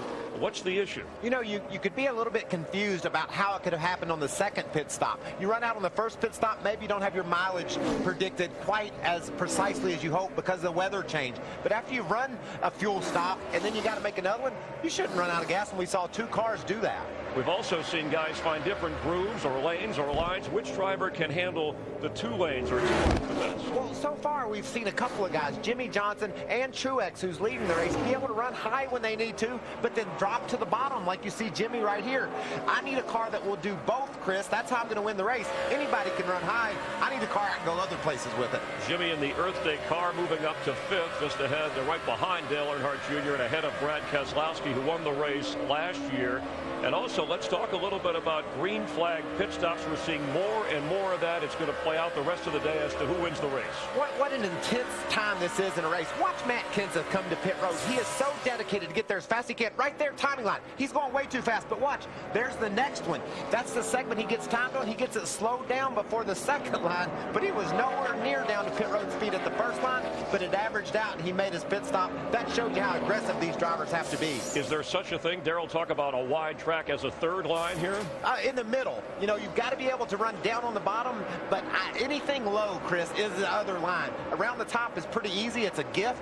There's a lot of grip up there, but someone in that groove, you can't run it. You got to be able to go other places. 7 different leaders and 7 different lead changes. You can check on your AT&T Fastest driver. Join the challenge. Text FAST to 34763 to play or visit. Go to AT&TFastestDriver.com if you want. You have a chance to win 4 Gs, all brought to you by the nation. nation's largest 4G network. Rethink possible. That's your AT&T race break. Let's head back upstairs to Darrell, Larry, and Mike. Thanks, Chris. 107 laps complete, and two drivers that both ran out of gas, Kasey Kahne and Kevin Harvick, have both managed to stay on the lead lap after this round of green flag stops. And I tell you, that aggressive move that we saw Kenseth make getting on pit road, look where it put him. Put him in third place. He made up a ton of time right there, Larry. It was a gamble, but he made up some time. Yeah, and on the flip side of it, we talked about two of those drivers that ran out of fuel, like Kevin Harvick in the 29. He's a half a lap down, still on the lead lap. But Kasey Kahne in the 5 is only a straightaway in front of our leader, Martin Truex Jr. Martin Truex Jr. picked up 3 seconds of lead on that green flag pit stop exchange. He's in front of Denny Hamlin by 8.6. Stick around for more NASCAR on Fox. The STP 400 on Fox is sponsored by Geico. 15 minutes could save you 15% or more on car insurance. By Toyota Care and by KFC. Come in today and taste why fresh is better. 114 laps, only one caution flag, and Martin Truex Jr. is not only our race leader, he's our Toyota top performer, with Denny Hamlin in second, 7.8 seconds back. Mark Martin 10th, and Kyle Busch number 11 with a bullet, because Kyle started back in 23rd and he is coming to the front. You know, something else I noticed, Mike, is that like Kenseth, we saw him bonsai pit road. He's running third. Earnhardt missed pit road. He's running fourth. Johnson had a lug nut issue in the pits. He's running fifth. So these guys apparently have some pretty awesome race cars to overcome those problems. Hamlin is under fire now from Matt Kenseth. Steve? Mike, before the last pit stop on lap 94, Denny Hamlin told his crew that he was tight at both ends of the racetrack. They made an air pressure adjustment. Moments ago, Denny said we did not make it better. In fact, we just took the back of the car out of the racetrack. Well, I think one thing that's going on with these drivers and their crews, they're starting to chase this racetrack a little bit. Darrell talked about it earlier in the show where the rain washed off all the rubber last night. We're starting to see both ends of the racetrack turn back black where the rubber's going down now. Yeah, Larry, all the way up to the bottom to the top. It just tells you where everybody, they're just running all over the racetrack in the corners, but the whole track is now pretty dark. You see Kyle Busch's progression through the field from 23rd, but Krista, are they having issues? Well, the issue is that Kyle says he can't see, and the reason being there's a vibration, he says, in his headrest. It actually says causing him to make it feel like his eyeballs are going to pop out. And he said the 48 Jimmy Johnson, the team told him, complaining of the same thing. Kyle said, it is hard to drive when I feel like I can't see. And I got to tell you, I believe a little bit of that is the surface of the racetrack. All these cracks and crevices that are in this track, the reason they're going to repave it, is causing some vibration in the race car, just like going down the highway. Really and truly, Kyle Busch at 18 is not a surprise that he's moved up, because if you go back to practice on Friday, he had a fast race car, but he was victim of going late in the qualifying session and just didn't get a good lap in. Fourth place. Hendrick Chevy teammates Dale Earnhardt Jr. and Jimmy Johnson. Now Earnhardt came out of the pits third, lost the third spot to Matt Kenseth, and now Jimmy Johnson alongside. Well, the last time a Hendrick driver went to victory lane was 14 races ago when Jimmy Johnson won the fall race here at Kansas. You're riding with Dale Earnhardt Jr. finished second a year ago here to Brad Keselowski in that 88.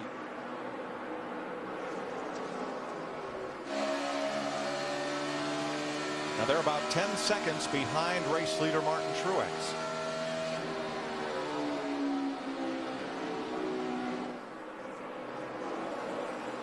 Good catch. Not sure what that was about, as Kyle Busch went all the way down to the apron in the front straightaway as if he was running a qualifying lap there. It really didn't help his lap time, because that was about 2/10 slower than the lap he'd run before that. He's getting bored. He's just getting a little bored. He thought he'd just mess around a little bit. Plus, maybe he got just a little bit I think loose. we know the reason now. If he was getting bored, that woke him up, I can tell you. That's a pretty nice slide and a save there. Pretty nice save. Yes. That'd work over at the ball game. We go back short tracking in less than a week. Next Saturday night, Sprint Cup racing at Richmond, Virginia on the 3/4 mile. 7 p.m. Eastern on Fox.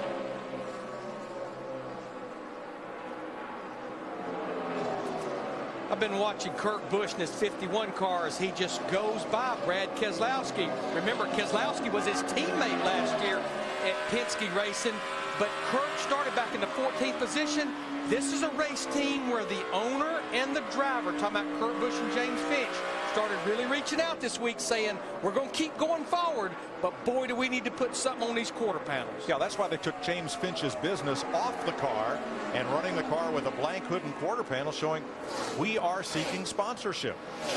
Not because they need it to finish the season, because James Finch wants Kurt Busch to have the equipment and the wherewithal to race to his full potential. Yeah, I mean, we all know that James has basically raced out of his pocket for most since he's been in racing.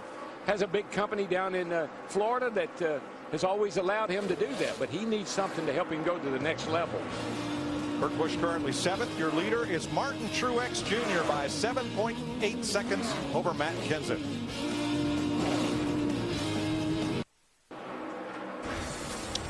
Let's take a look inside what's happening in the NASCAR Sprint Cup Series, brought to you by Sprint. Martin Truex has now led 78 laps, the most in this race, and Juan Pablo Montoya is the biggest mover forward since the start. Get unlimited access to the NASCAR Sprint Cup Series with live in-car audio and real-time stats, available through the NASCAR Sprint Cup mobile app on your Android-powered device. Only on the Sprint Network. Learn more at sprint.com/speed.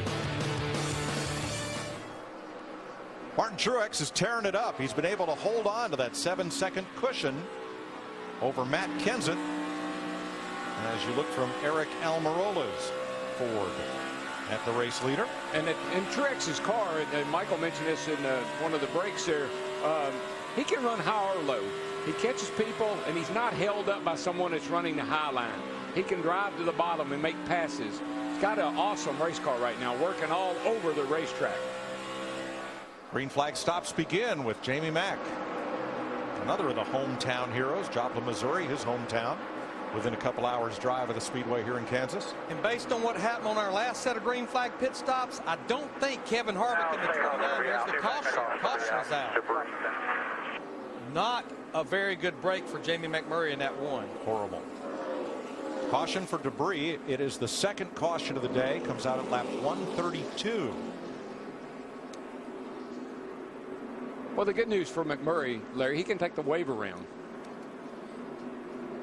Yeah, because he won't come back to pit road. No, he can stay out, take the wave around, and not that big a deal.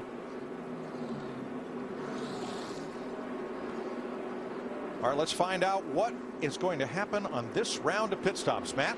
And Martin Truex Jr. says his biggest issue is just trying to be patient and smooth and not overdriving the race car. The car very close. Maybe, Steve, a small air pressure change to tighten him up. Well, Matt Kenseth is saying that his car is very good at the end of the run. They don't want to leave the car pat, though. They're talking about making small changes to that 17, Dick. Well, they're not going to make many changes to Dale Earnhardt Jr.'s car either. He was running in the 5th spot just before that caution flag came out, and he has been running well all day, Krista. Well, Kyle Busch is certainly awake now after that great save. He was complaining about his head hurting a little bit, but he said the last adjustment his team gave him has made his race car better.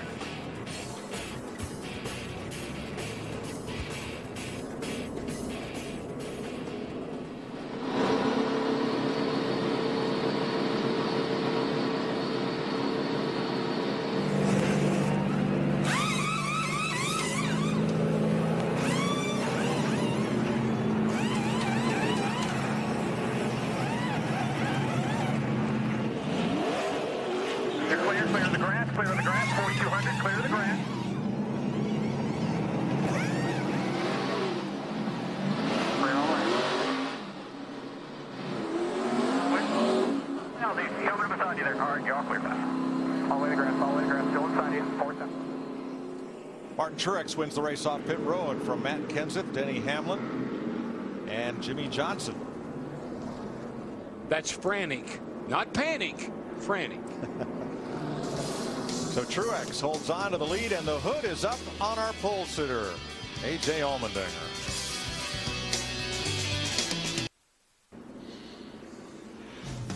Martin Truex Jr., your leader, under a caution here at the Kansas Speedway. Time for an AT&T mid-race report. Bobby Labonte with engine problems. We've seen engine problems affect a number of teams, including the pole sitter A.J. Allmendinger, who led the first 44 laps, trying to win his first career race. The ordained minister performing a wedding in Reno before he came hoping to win a race here. Out of the picture, Truex Jr. in the picture, along with some other guys who haven't won in a while. Let's see what Darrell Waltrip is looking at. Well, what I'm looking at, Chris, is if Darian Grubb can make some good pit calls and keep that 11 car up there in contention, I think Denny Hamlin may be the guy that can pull off the win. You know, Darrell, Matt Kenseth has got a fast car. Martin Truex has had it made, 9-second lead riding out there all alone. He's fixing to figure out there's some serious contenders in this race. I think Matt Kenseth makes a strong charge in the second half. You know, Michael, you don't want to have to make an extra pit stop, and you don't want to get burnt by a caution after making a green flag pit stop. But I think when you look at what happened to Kasey Kahne and Kevin Harvick, the last thing you want to do is run out of fuel on the racetrack. It's been nearly 4 years since Dale Earnhardt Jr. has driven a car into victory lane in this league. But today, everything is going his way. The chassis is working right. The crew is doing a great job on pit road. And the crew chief is making the right calls. Maybe it's Earnhardt's day today. This is the third time this year that Martin Truex has led the halfway lap. In fact, in this short part of the season, he's already led more laps than he has in any season since 2007. Finished last year with 4 top 10s. He's on a roll, Chris.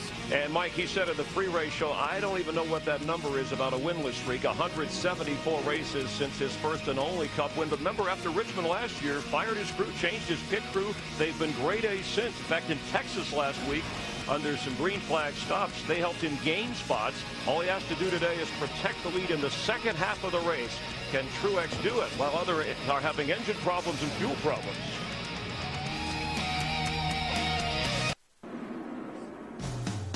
.137 laps complete in Kansas. Here's a look at our STP race summary. Martin Truex Jr. has now been out front for 86 laps, the first of 21 lead lap cars. Truex, one of 7 different leaders. He and A.J. Allmendinger have dominated this race, 7 lead changes and just 2 caution flags. Now to Jeff Hammond and the University of Farmers follow-up. A lot's been said about the repave that's getting ready to happen at Kansas Speedway. But the cool thing about it, the track officials here at Kansas Speedway, they're ready if we have a problem with the old track. They built a special trailer that they can take out to the location of the problem on the racetrack and do the necessary repairs, just like a good pit crew. They've got patch work right here ready to go in action. They got the saws to cut it out. They've got everything necessary to pack it back down so we can get back to racing. Folks, let me show you what's wrong with this racetrack. Even though it's not that many years since it's been paved, look right here, it's already breaking up. This is what Michael Waltrip referred to as a seam. You can see where it's kind of breaking apart as far as asphalt. Here's that ditch he was referring to. The cool thing about it is, if anything happens on the track, this team is ready to jump into action. Thanks, Jeff. Getting ready for the restart. Paul Menard is the free pass car as we get set to resume. Truex ahead of Kenseth, Hamlin, Johnson, and Earnhardt. The top 5, and a lot of smoke from Clint Bowyer's car, and we're going to add a lap under caution so the track crew can have a look and see if there's any fluid up there in the groove as Bowyer is headed toward pit road or the garage. That was pretty inevitable there. I mean, they patched it up and got him back out there, but she was wounded.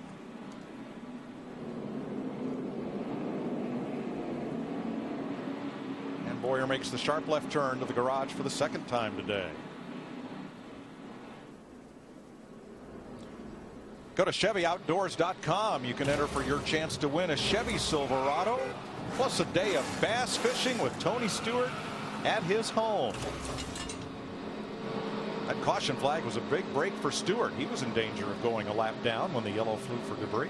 And you know, a guy like Tony, I know they haven't been in the hunt today so far, but don't ever count this dude out. I think back to last year, a number of times Martinsville comes to mind when he got back on the lead lap, got back in the hunt, and won the race.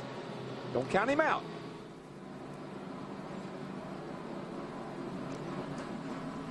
Let's listen in on our points leader, Greg Biffle. We're on our way up there to do the tango with them. Yeah, we're going get up there soon enough, give him a little run for his money. Biffle in 6th place, just ahead of Kurt Busch. And I've said a couple times today that Kurt Busch is a past Kansas winner. He is not. I regret the error, and thanks to all of you who tweeted the correction.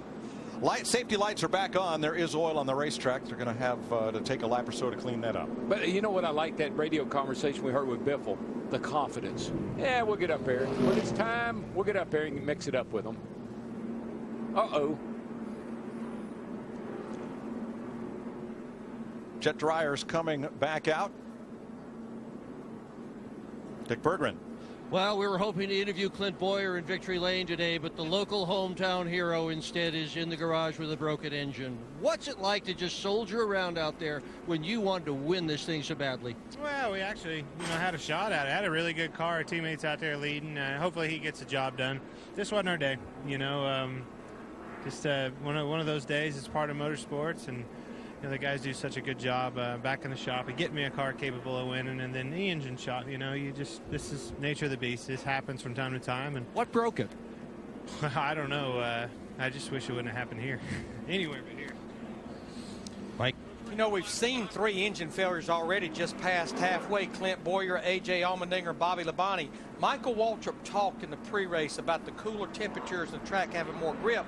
Also, these engines, Michael, will make a lot more horsepower. Plus, NASCAR gave the teams a lower gear for this race versus when we were here last year. And the teams are going to take advantage of anything they get given, Larry. And the lower gear means more RPM, more speed. But on this cool day, they're really leaning on these engines, evident by the fact that they couldn't figure their fuel mileage, some of them early. Faster speeds means worse gas mileage. Guys were running out of gas. So far, these cats have been all over the place trying to get their arms around all this speed that we have here in Kansas. And Michael, I'm looking at the 48 car, and it looks like they've actually added tape on a pit stop here, and you can see him playing with his switches there. That's his fans, his radiator fan. He's probably turning that off. We're going green. Here they come for the restart, and Truex gets a good jump with Denny Hamlin behind. Matt Kenseth just did not get to the flag as quickly, and he's going to fall back at least to 5th. 3 wide right behind him, and Junior on the move on the bottom. Well, remember how exciting that last restart was, and I don't think this one's going to let us down. I think the guys up front knew it, too. They said, I'm getting out of here. I don't want to get back in that fight. First 3 cars break away, and Kurt Busch is right with them in 4th. Kenseth 5th, Johnson 6th, then Biffle, Mark Martin, and Harvick side by side. There's something about that outside line on these restarts. It happened to Harvick on the start of the race. Just saw it happen to Kenseth on the restart here. It's like they're slick and they can't get going. Ooh, somebody slides up the hill in turn 2 as they were 3 wide. That was Brad Keselowski, who had to make some room. And look at the momentum loss. It cost him a couple of spots. Well, this is when you're in that bubble of air. When you're all packed up like this, the thing you got to be able to do is bust out of that bubble and get some clean air on the nose.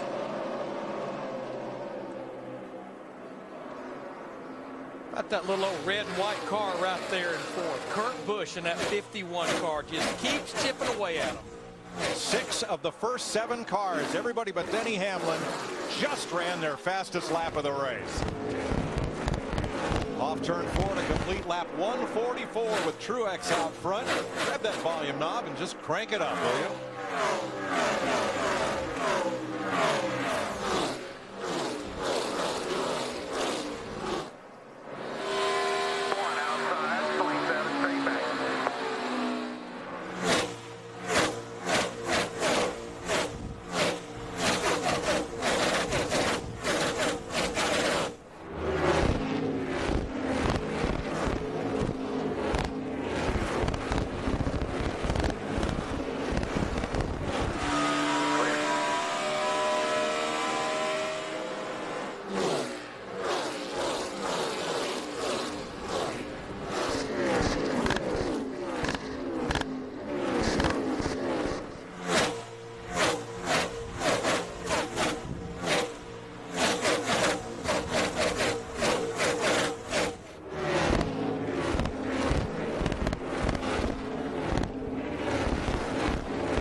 Johnson has been coming to the front. He's worked his way up to 4th place, just past Kurt Busch to move into the top 4. Mike, I couldn't wait for him to get back around there and run over Digger. That was a great shot, man. I loved it.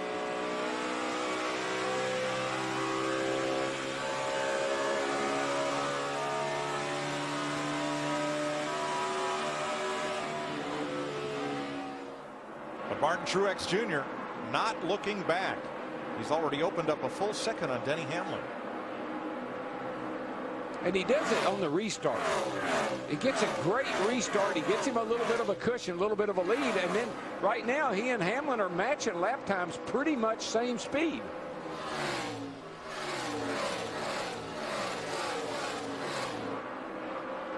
That's what you call you have control of the race. When you can set the pace and everybody has to try to catch you.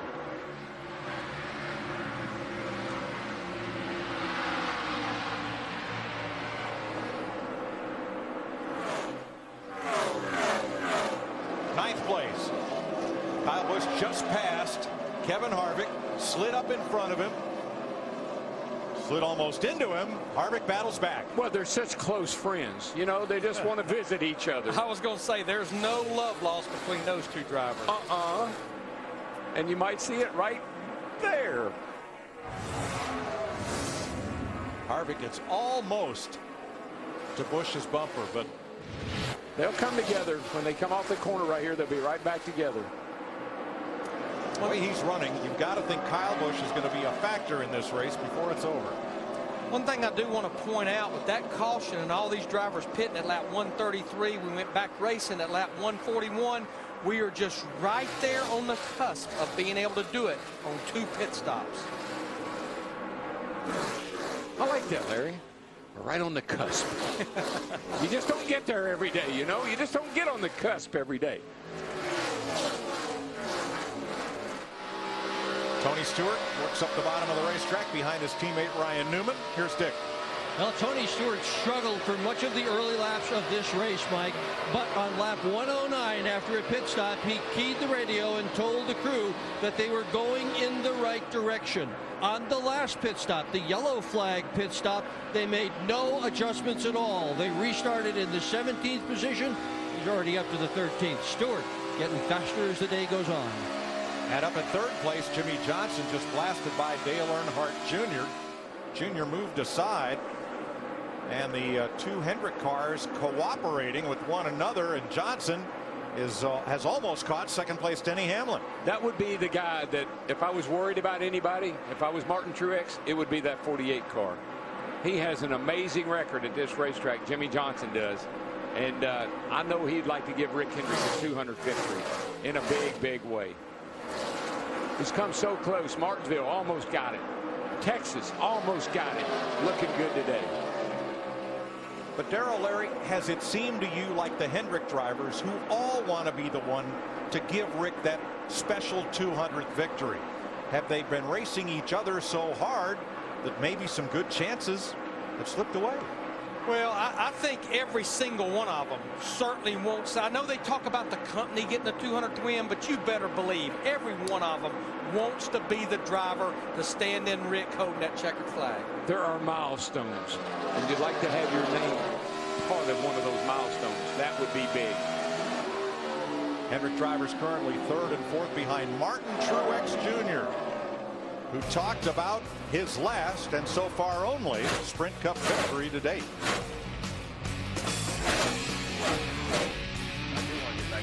Obviously, it's been way too long. I feel like if we can just put ourselves in position the way we've been doing it, our wins are going to come. And, you know, in the past, I've been in position to win races. I've dominated races. I've led a lot of laps, and we've just never been able to close the deal. The STP 400 on Fox is sponsored by Dodge. Visit your local Dodge dealer today. By AT&T, the nation's largest 4G network. AT&T, rethink possible. And by STP, get the most out of your engine. Closing in on 100 laps to go in Kansas. Here's a look at the Dodge Chargers of the race. Brad Keselowski, last year's winner, 17th. Sam Hornish, in one of a few rides he'll have for Roger Penske in the Cup Series this year, in 19th. And pole sitter A.J. Allmendinger beset with engine trouble, but still running in 33rd. Good battle here at 6th place. Greg Biffle in the 16, battling Kurt Busch and Mark Martin, with Matt Kenseth just ahead. And there you see Allmendinger down at the bottom of the racetrack on 7 cylinders.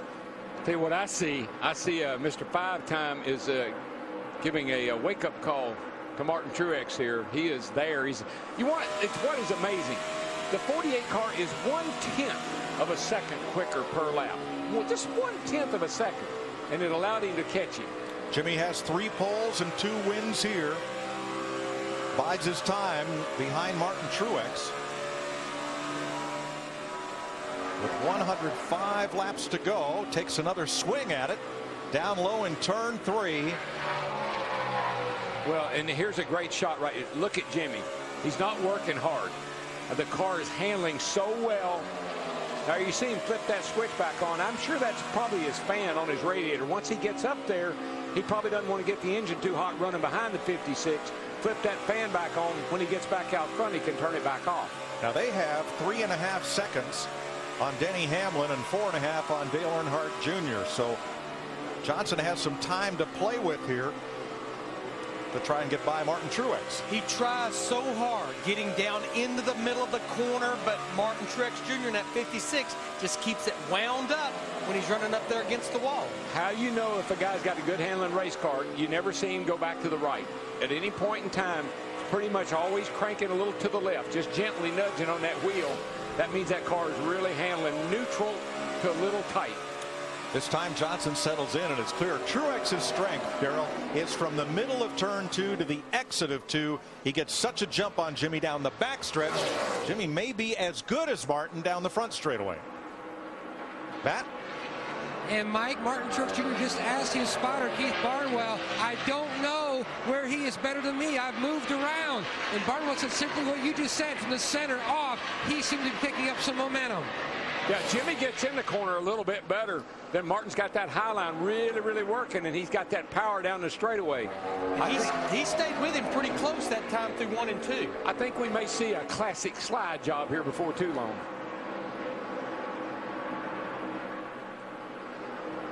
And I think that's the only way he's going to be able to make it work. If he can get up to the side and through the middle of the corner and just do that slide on the exit. Yeah, what Jimmy gets in so good. You see right there how he closes up. He gets in so good. If he really holds the throttle down and gets in a little harder, might be able to clear him getting into the corner. And while they battle for the lead, they have extended the gap on Hamlin now to over 4 seconds. Yeah, so no holding back here. This battling has not slowed him down any. You're beating him on exit both ends now. He makes a little bit of time on entry, and that's it. 10-4. That was Martin Truex Jr. spotter, Keith Barnwell, that Matt was talking about. 100 laps to go. And at least 2 pit stops, and a lot can happen. And that line that Martin is running, the 56 car, is a lot easier on his tires than that one where Jimmy's pinching it down under him like that. He's using a whole lot more right front tire than Truex is. Man, keep doing what you're doing, man. Run your line. Keep putting that heat on him. He'll mess up. There you go. That's what you hope. When you're in pursuit like this, you want to distract that guy. Jimmy Johnson wants to distract Martin Truex, catch him looking back, make him start looking back. Well, Johnson shortcut the front straightaway, and it brought him right to Truex's bumper between 1 and 2. And then Martin shot away coming off turn 2. Johnson looking low. In Truex's blind spot, pops right back up straight behind him, filling up his mirror. 2 really good handling race cars right now. They're both just really working well. Neither one seems to have a real big issue anywhere. We'll keep a close eye on this battle. Martin Truex Jr. and Jimmy Johnson for the lead. Denny Hamlin now 4.5 back. Dale Earnhardt Jr. 6 seconds back in 4th.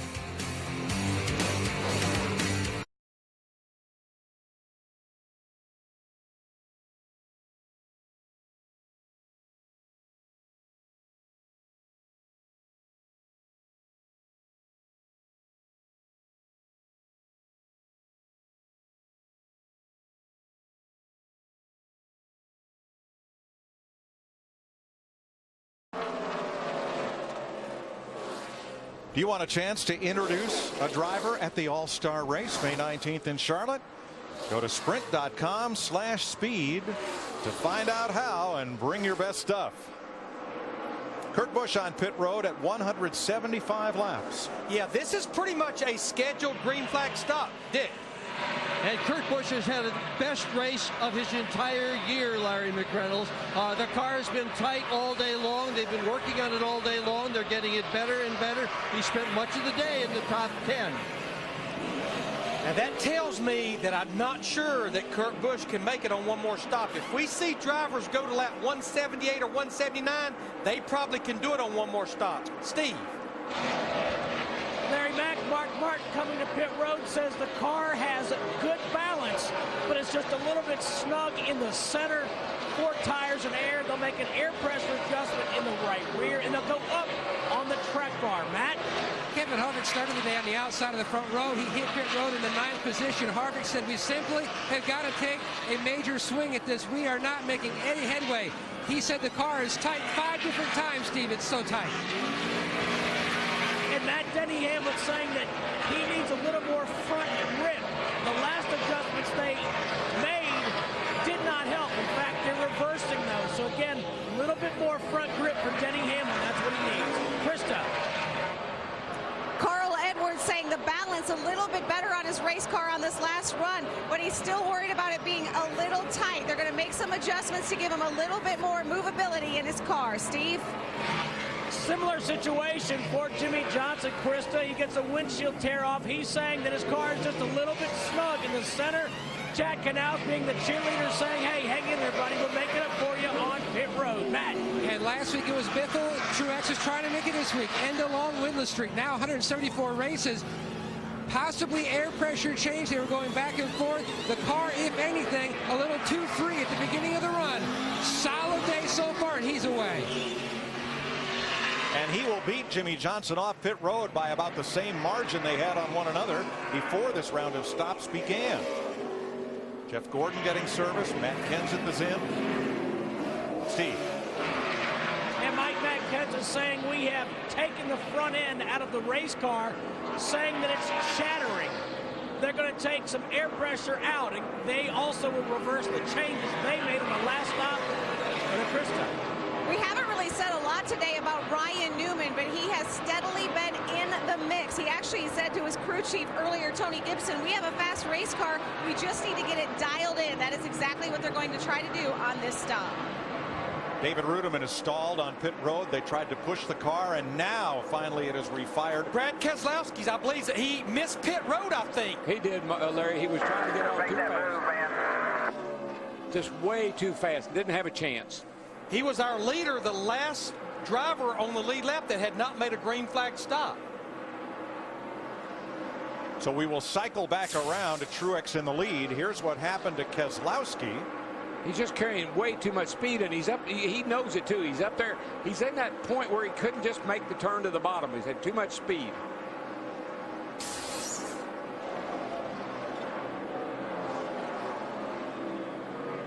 He and David Gilliland will be the last to stop in this sequence. That probably cost him 5 seconds on the racetrack at green flag speed. It happened earlier to Dale Earnhardt Jr., who ended up losing 3 positions after he came around and made his stop. But with him being able to make an extra lap there, that tells me he's one of the drivers that can make this on one more stop. Dick. And Brad Keselowski last year went longer on gas than almost everybody else to win. And in the second race of the year, fuel mileage also played a factor in Keselowski finishing third. They are waiting to get the fuel in that car to make sure they've got as much as they can for the end of this race. He went 57 laps to win this thing last year, Larry, on his last run. So Truex back to the lead, which has increased over Jimmie Johnson. It was 0.3 seconds. Now it's 1.1. Let's go back to Brad Keselowski and the miscue of missing pit road and listen in on his in-car radio. Clear low. Come to it. You can. The 18 will dive in here. You big opening behind him. Big opening behind him. Clear low. Pit if you can here. Pit, pit, pit. Here we come. Here we come.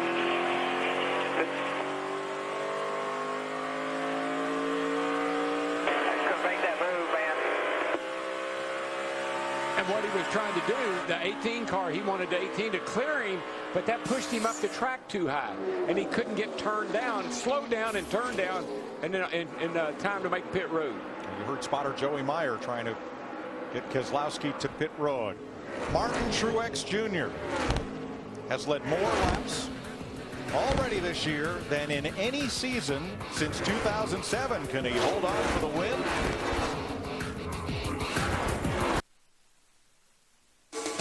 The STP 400 on Fox is sponsored by Sprint, proud sponsor of the NASCAR Sprint Cup Series, and by Subway. Subway broke the 200-calorie breakfast barrier with egg white morning melts. Subway, eat fresh.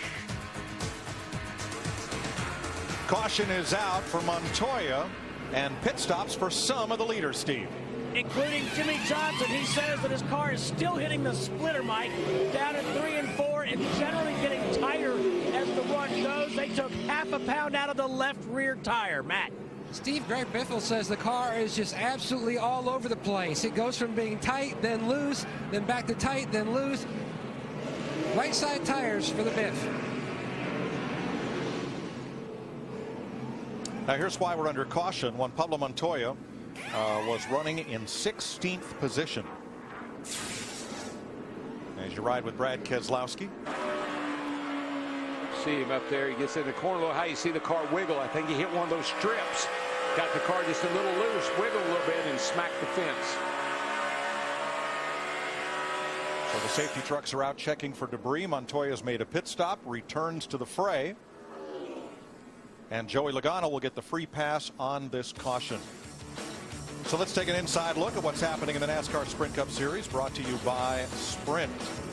Martin Truex Jr. at lap 143 set the fastest lap of the race, and Joey Logano is now the biggest mover forward. Check out the NASCAR Sprint Cup mobile app on your Android-powered device on the only national carrier with truly unlimited data. Learn more at sprint.com/speed. Now, the first 8 drivers chose not to pit under this caution. Yeah, and Steve Burns was telling me in my ear that Chad Knaus and Jimmy Johnson were questioning their decision to stop there. Those drivers that stayed out, they are banking on these caution laps, being able to buy enough laps to make it on one more stop. I like the fact of those drivers that stop because right now they've got insurance, especially if we should go into a green-white checkered at the end of this thing. By far the best decision. I wouldn't question that at all. I think that was exactly the right move. And as we saw in the prior caution flag, there is an advantage to fresh tires, even if they're only 7 or 8 laps fresher than the drivers you're racing. 78 laps to go in Kansas, as Juan Pablo Montoya puts a stripe on the wall and puts us under caution for the 3rd time.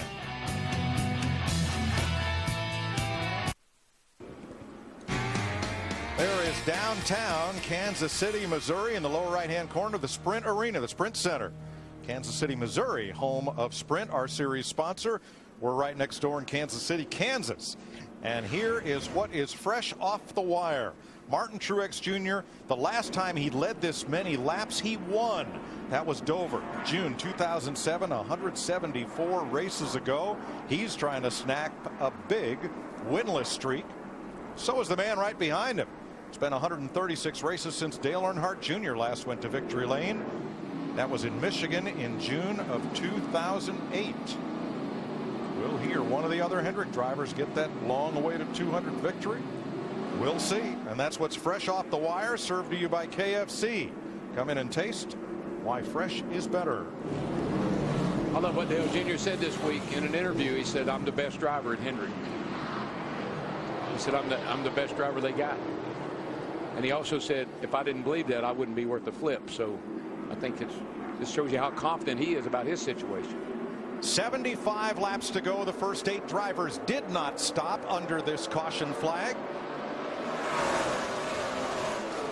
And Truex is trying to get away from Denny Hamlin as they line up behind him in the bottom groove. There comes Junior with Kurt Busch. Brad Keselowski slides up almost into Paul Menard. 4 wide in the backstretch. Look at this. Rush hour, baby. Rush hour off into 3, 190 mile an hour. Matt Kenseth outside of Dale Jr. Jimmie Johnson fighting for the bottom behind Kurt Busch. Truex is going to lead the first green flag lap after this restart handily from Denny Hamlin and Matt Kenseth. And that's where Truex has been so awesome on these first 2 or 3 laps of a restart.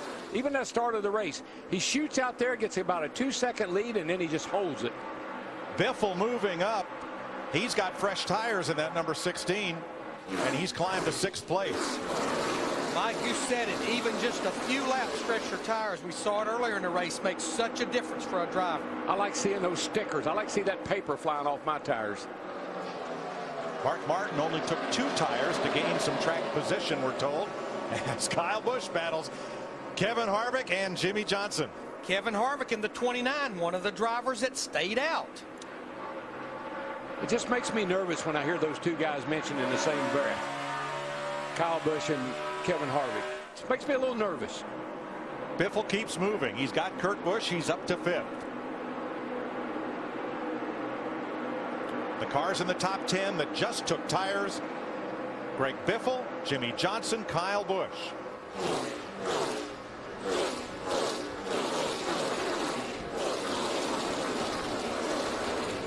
Johnson dives under Harvick. This will be back in 7th place. Makes the pass. Talk about business picking up. Kyle Busch just ran his fastest lap of this race at lap 194. And standing trackside is Jeff Hammond. Mike, you keep talking about tires. You talk to any person who's down that road. They say these tires drop off a ton each and every lap. And the thing is, when it comes down to pit road with these number of laps we have left in this race, the shootout is going to be on pit road and which crew can perform to get those 4 fresh Goodyears on the fastest and not make a mistake and beat yourself. Krista. Ryan Newman had taken 2 tires on the last stop, but he just came on the radio and talked about a possible flat. So they came in to make a 4-tire change. He said it's been chattering really badly. Ryan Newman was 14th. And have a look at Newman trying to get to pit road with Carl Edwards right behind him. Oh, man, that is so close. Carl had no idea that Ryan was getting ready to drive on the pit lane.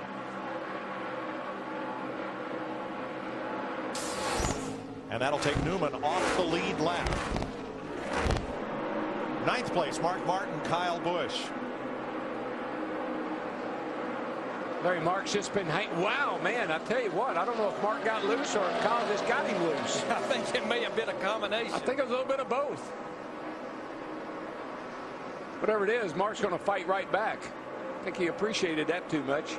Remember all that respect and mutual respect and after you early in the race? I think that's all over now. Good job, man. Good job.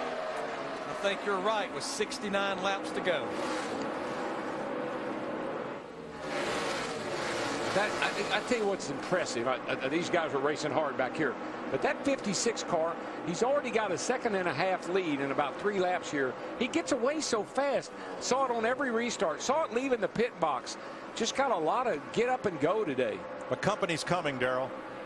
Back at 6th place, Jimmie Johnson is the fastest car on the racetrack. Everybody else has been 32 seconds plus.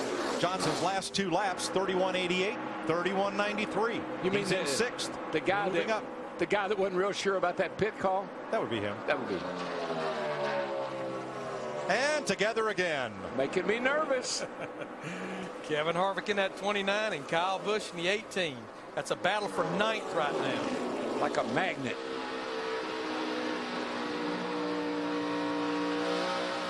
.67 laps to go and at least one more stop to come. A lot of action left here in Kansas in the STP 400.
Martin Truex on his way to leading his 150th lap. We have under 64 to go here in Kansas. Time for an AT&T race break with Michael Waltrip, Chris Myers, and Martin Truex Jr. in a contract year with Michael Waltrip Racing and his sponsor Napa. Who gives the best challenge as far as fighting him off down the stretch? He leads Denny Hamlin, Matt Kenseth, and Jimmy Johnson moving up. Well, what about Jimmy Johnson's pit call? Chad Knaus said, come get some tires. We got to do something. We can't pass Truex.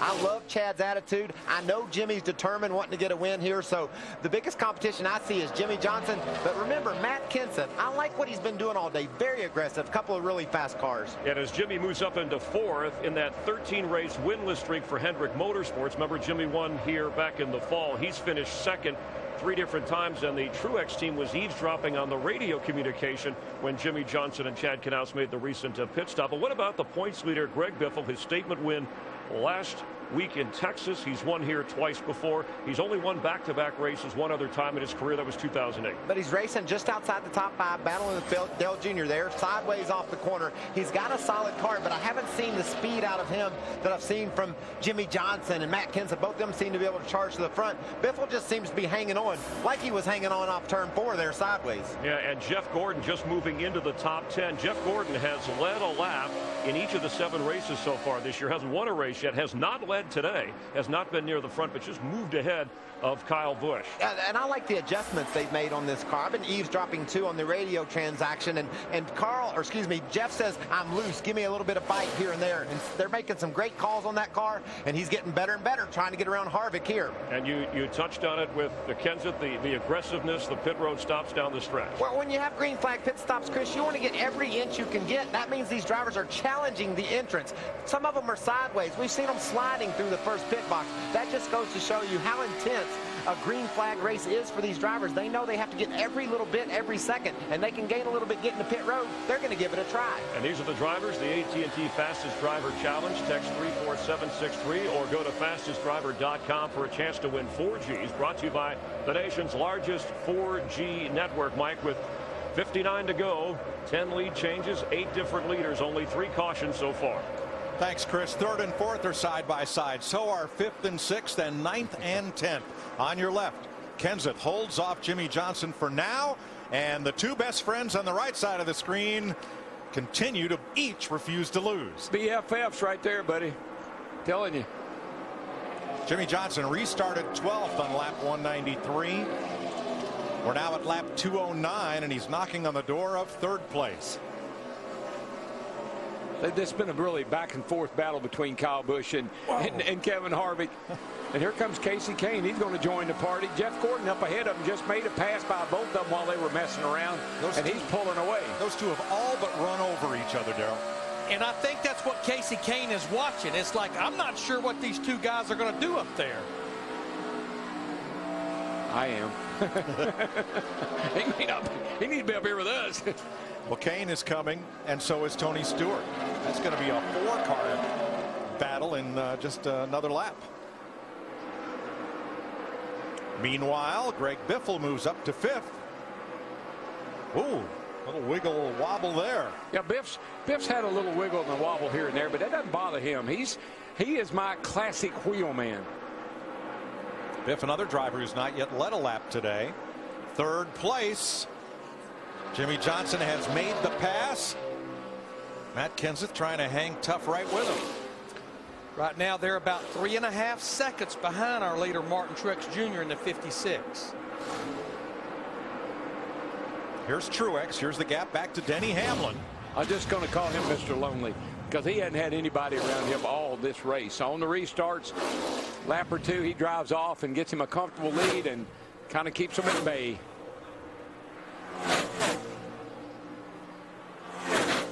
And you know what, as a driver, Larry, and that you sit there, you have the dominant car. You have owned this joint today. You're holding your breath that nothing happens to it. A driver is so, I mean, you want to think about winning, but you cannot until you cross that start-finish line. And right now, the first 3 drivers are within hundredths of a second. on their lap times. But I think the report that Jeff Hammond gave a little bit ago hit the nail on the head. We know every driver has to make at least one more pit stop.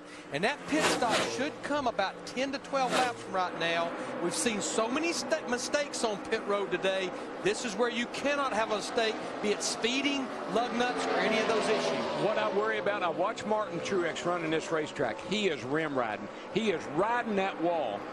If he loses any focus at all, any concentration, if he looks back to see where that 11 car is, or if somebody says something on the radio and he loses concentration, momentarily he will scrape that wall.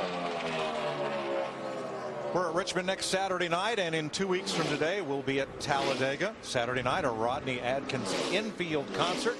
And we'll kick off Sunday with a special hour-long pre-race show. Great seats available.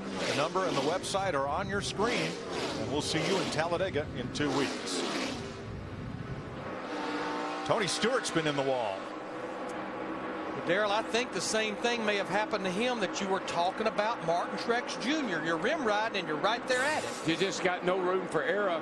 And you can see right now, all it takes is Tony look back. The spotter says the 5 is looking. The 5's looking. Same place he hit the wall in practice.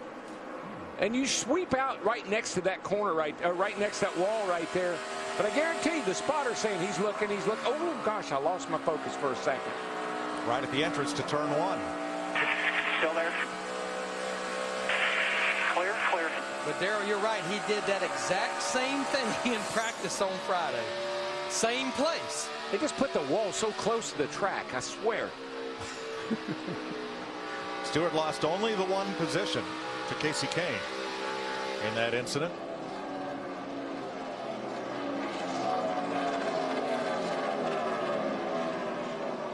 We're at lap 216 right now. These drivers will have to go till at least lap 223, I think, to be able to make it. And those drivers that did not pit, those 8 drivers, that puts them where if we go into overtime, it's going to be right there, just 7 more laps.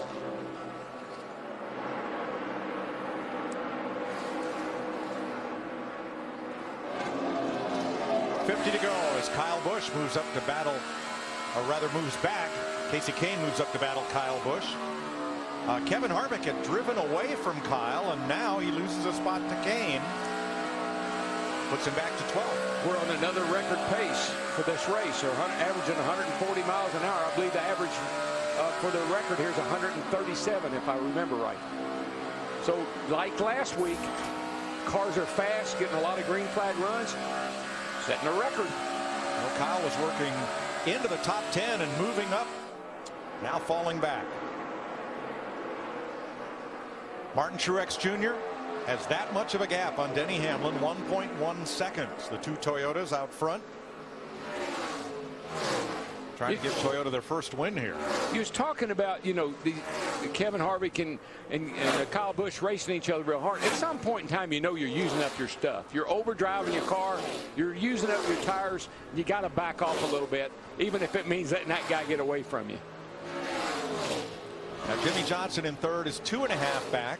And Matt Kenseth in the 17, within striking distance, 4 seconds behind the leader. Yeah, Mike, and he feels that way too. Michael Waltrip said that Matt had been really aggressive, and just moments ago, Matt Kenseth said, hey, listen, guys, don't worry. I'm going to let the 48 have the spot for now, but my car gets better later, so I'm going to get it back. And I bet you he'll get a big part of that back on coming on the pit road under a green flag stop. Should we get there, we're starting to see green flag stops start. You see Kurt Busch in the 51. I don't think Kurt Busch can make it from here to the end without stopping again. Dick. Kurt Busch was in the 8th position. They were concerned about the chassis in the car, loose under throttle, loose exit as well for the 51 on the right side of your screen. He was the first car on pit road on our last round of green flag stops, so this would be on schedule. And Casey Kane coming in, and Dale Jr. made a sharp left turn to get to pit road, along with Kevin Harvick, Mark Martin, and Brad Keselowski. Dick? An interesting strategy with Dale Earnhardt Jr. They're going to set the car up a little bit tight for the beginning of this run. They expect it to get free as the run goes on, so they're hoping it's going to be just right at the end. Krista. Dick, Casey Kane's already cut it short a little bit earlier in the race. They weren't about to let that happen this time. Coming in, making a slight track bar adjustment, just a quarter round for Casey Kane. Steve? Denny Hamlin saying that his car is just too tight right now to make a move to the front. 4 tires for Hamlin. They've also made an air pressure adjustment. Jimmy Johnson also on pit road. He said it started off tight through the middle, but most of that is gone now. 4 tires and fuel for Jimmy Johnson. Kyle Busch, Carl Edwards in. Marcus Ambrose. Here comes the leader. And here's Truex, along with Paul Menard and Matt Kenseth on pit road. Greg Biffle, too. Krista. Kyle Busch coming in. They took 2 tires on the last stop. Kyle saying he is just way too tight right now at this point in the race. He is plowing. Matt? Impressive day so far, trying to close it out for Martin Truex Jr. Start at 6, hit pit road, slides to a stop. No chassis adjustments on this 56 machine all day. Just an air pressure change. Good solid stop to Biff. He pulls into a stop. The 27 Menard had to wait on him. Biffle. They're going to try to make a big swing with the air pressure and a chassis adjustment, trying to get him more grip on this last run to the finish. Jeff Gordon got 4 tires and fuel. Casey Mears is in, so is Jeff Burton. Here comes Tony Stewart and Jamie McMurray as we cycle through this round of green flag stops. Well, Pablo Montoya is the new race leader. Dick? Well, no surprise. Tony Stewart told the crew that the car had gotten loose, that they have lost the stiction, the glue that holds the right rear onto the racetrack. So they'll work on that on this pit stop. Haven't quite gotten it all day for Stewart. They've come close, but not quite nailed it yet. Eric Almirola coming pit side along with Regan Smith. Cars that have exited the pit battle for 4th and 5th side by side, the 2 Toyotas that were 1-2. Yeah, well, that's what they're battling for right now, and you can see that all of a sudden Mr. Lonely has some company. Now, when they began pit stops, Truex had a 1-second lead over Hamlin. Hamlin's pit crew and Denny getting on and off pit road made that up. Well, I think also Denny Hamlin pitted 1 lap before Martin Truex Jr. That's probably 2 seconds right there, just that 1 lap fresher tires. It's going to take everything that Denny Hamlin has and his pit crew to keep up with that 56. They made an awesome pit stop. 56 Truex exited the pit road perfectly. He's going to be a hard man to beat today, Larry. Montoya comes in for his final stop. And that will turn the lead. Looks like back over to Martin Truex, just ahead of Denny Hamlin. You know, something else, Mike and Larry, that's happening is the sun is starting to pop through quite a bit that we haven't seen all day. And excuse me, Sam Hornish Jr. is the leader ahead of Truex and Hamlin. Hornish, whoa, big slide there. He's on worn tires. He's not yet made his stop in this sequence. It almost looked like he was thinking about it. He was right down in that turn on pit lane, but he was going pretty fast, so I don't know if he was just missed it or if he just wasn't quite ready, but it looked like he was thinking about it. But you're right, Darrell. This is the first time that we've seen this sun today, and that's definitely going to change the way these cars are driving. You will. You're right. Sam Hornish Jr., who has an IndyCar victory on this speedway, is your leader at lap 227.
37 laps to go. And here's what awaits the winner. Kansas City is the home of barbecue. More barbecue joints in KC than any other city in America, they say. Big meal, big trophy. Who will win it? Sam Hornish Jr. is out in front, but he is almost a second slower than Martin Truex Jr., and he will need another pit stop. Yeah, he was one of those drivers that came to pit road at lap 188 and changed tires and topped off of fuel, so he can go much further. But the problem is he's over a second a lap slower than these other drivers. But a caution for Sam Hornish Jr. here would be a beautiful thing for him. I don't want to jinx the 56 car, but all of a sudden lap times are a lot quicker for Denny Hamlin, and he is closing that gap back down that Truex had driven away from him. Right now, the 11 car is faster than the 56 and catching him in a hurry. I believe, I hate to even say this, but it looks like the 56 is slowing down.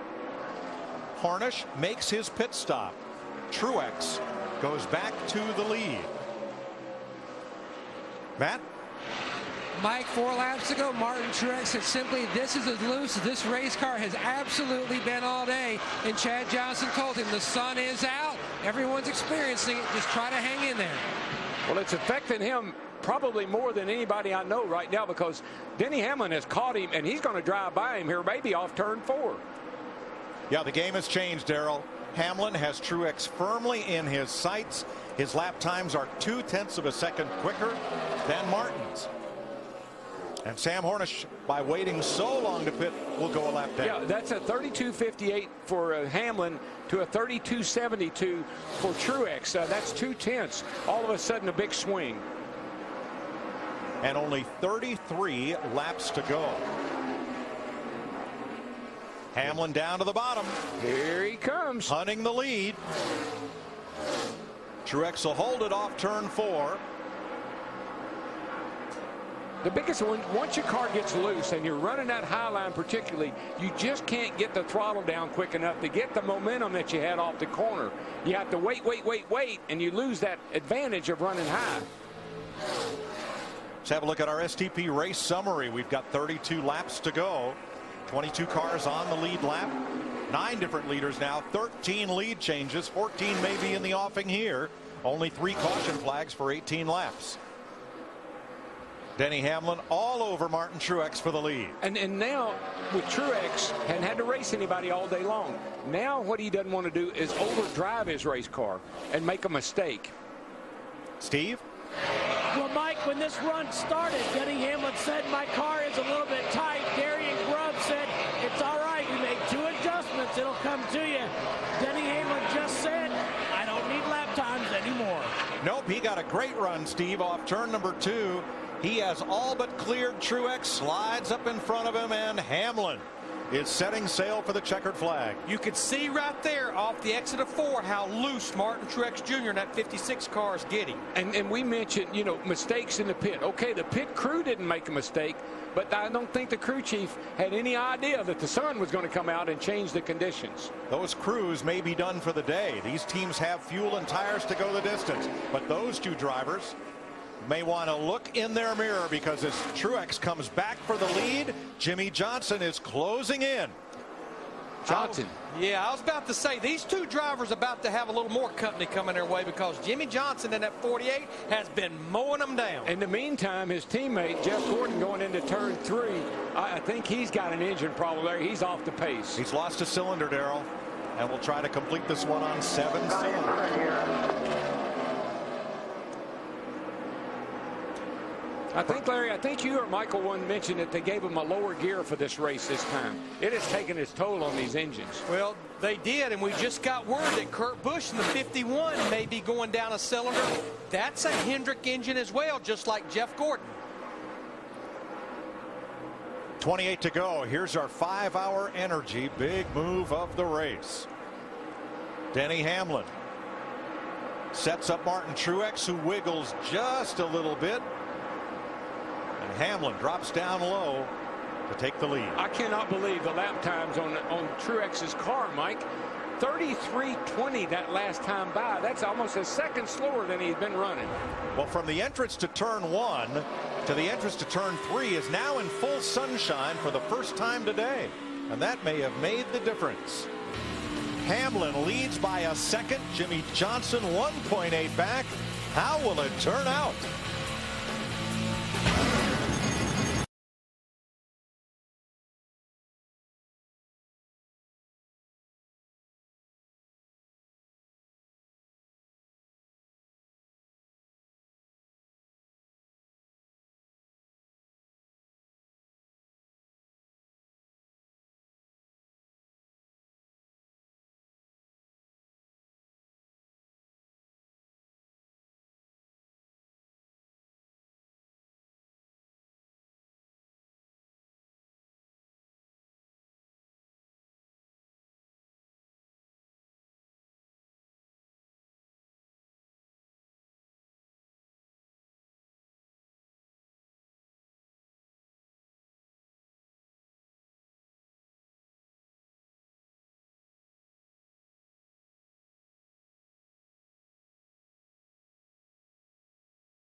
Fox Sports is proud to support the American Heart Association, helping to help heal their lives free of heart disease and stroke.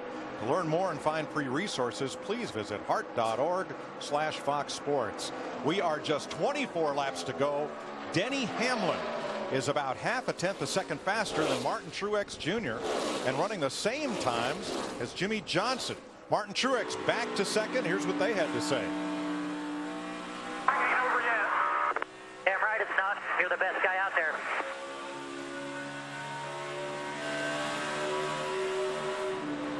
Two Toyotas out front, a Chevy and two Fords chasing them, Michael.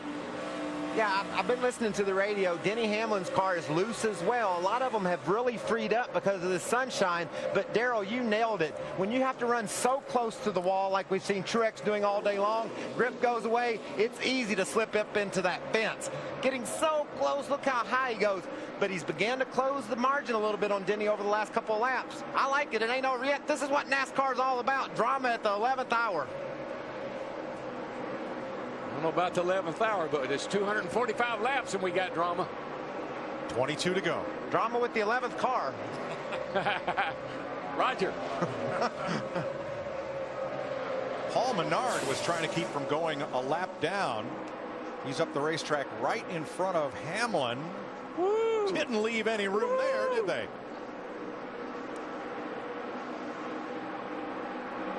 And then Eric Almirola didn't give Martin Truex a lot of room either. Not a lot of room, but he didn't have to get out the gas, I don't think, so he was able to keep pace. Well, Martin wasn't pleased. He's trying to catch the leader. Yeah, you know what he's saying? Pay attention. Yeah. I'm coming, man. I'm racing for a win here. Pay attention. Eric Almirola is 3 laps down right now. He's not even fighting to stay on the lead lap. Same thing happened with Jimmie Johnson last week. He got really mad at Ryan Newman because Ryan was going 2 laps down, and he held Jimmy up. Felt like Jimmy felt like it cost him the lead. These guys got to pay attention. Jeff Gordon on pit road. Not a scheduled stop.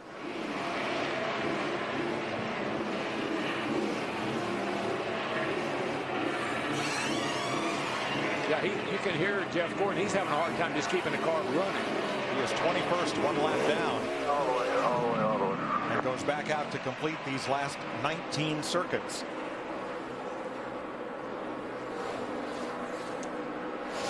We were talking about Jimmy Johnson in that 48 car making a run, but it's almost like he may have used his stuff up, because now Denny Hamlin in the 11-hour leader is beating him about 1.5 to 2/10 a lap. But you know what I'm seeing, Larry? I'm seeing that 56 inch back up on the back of that 11 car. That car may have tightened up, burn off a little fuel. Maybe the car will tighten up enough that he can get back up there and get after him. Denny Hamlin finished 3rd here last year.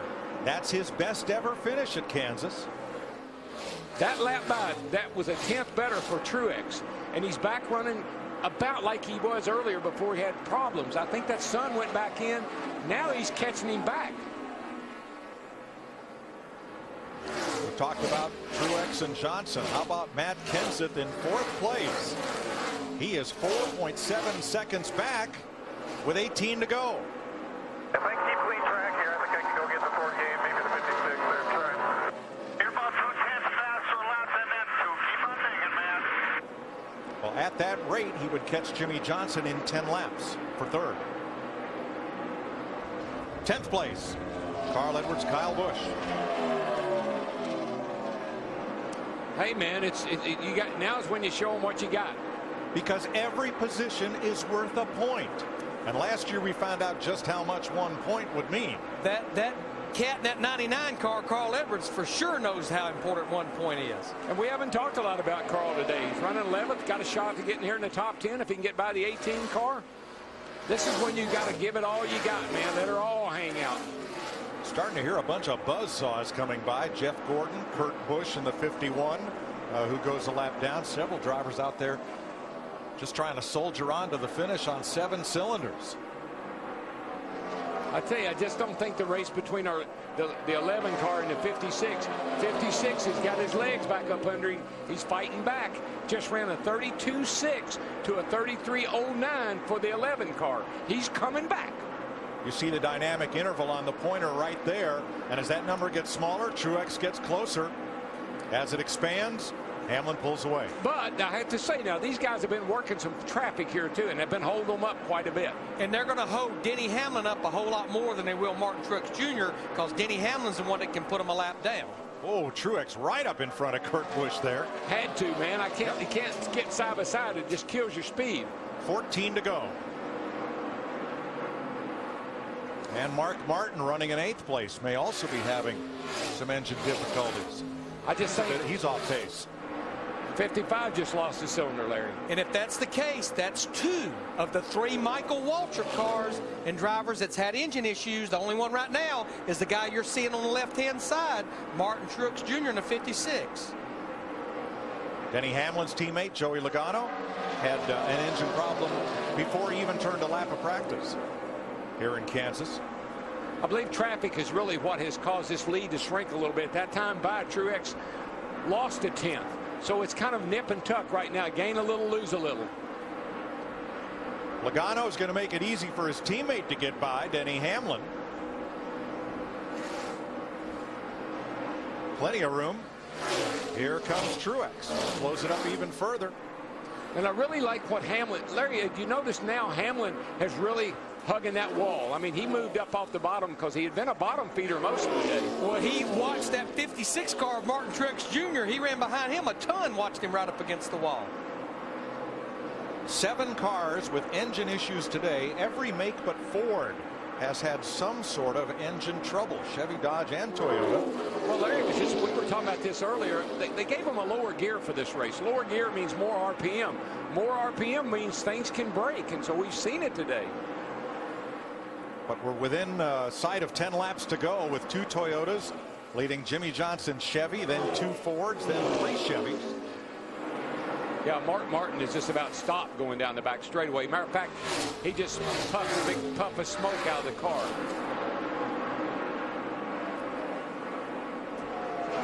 There's the interval at first, second, third. You see Jimmy Johnson now losing rather than gaining ground on the race leader.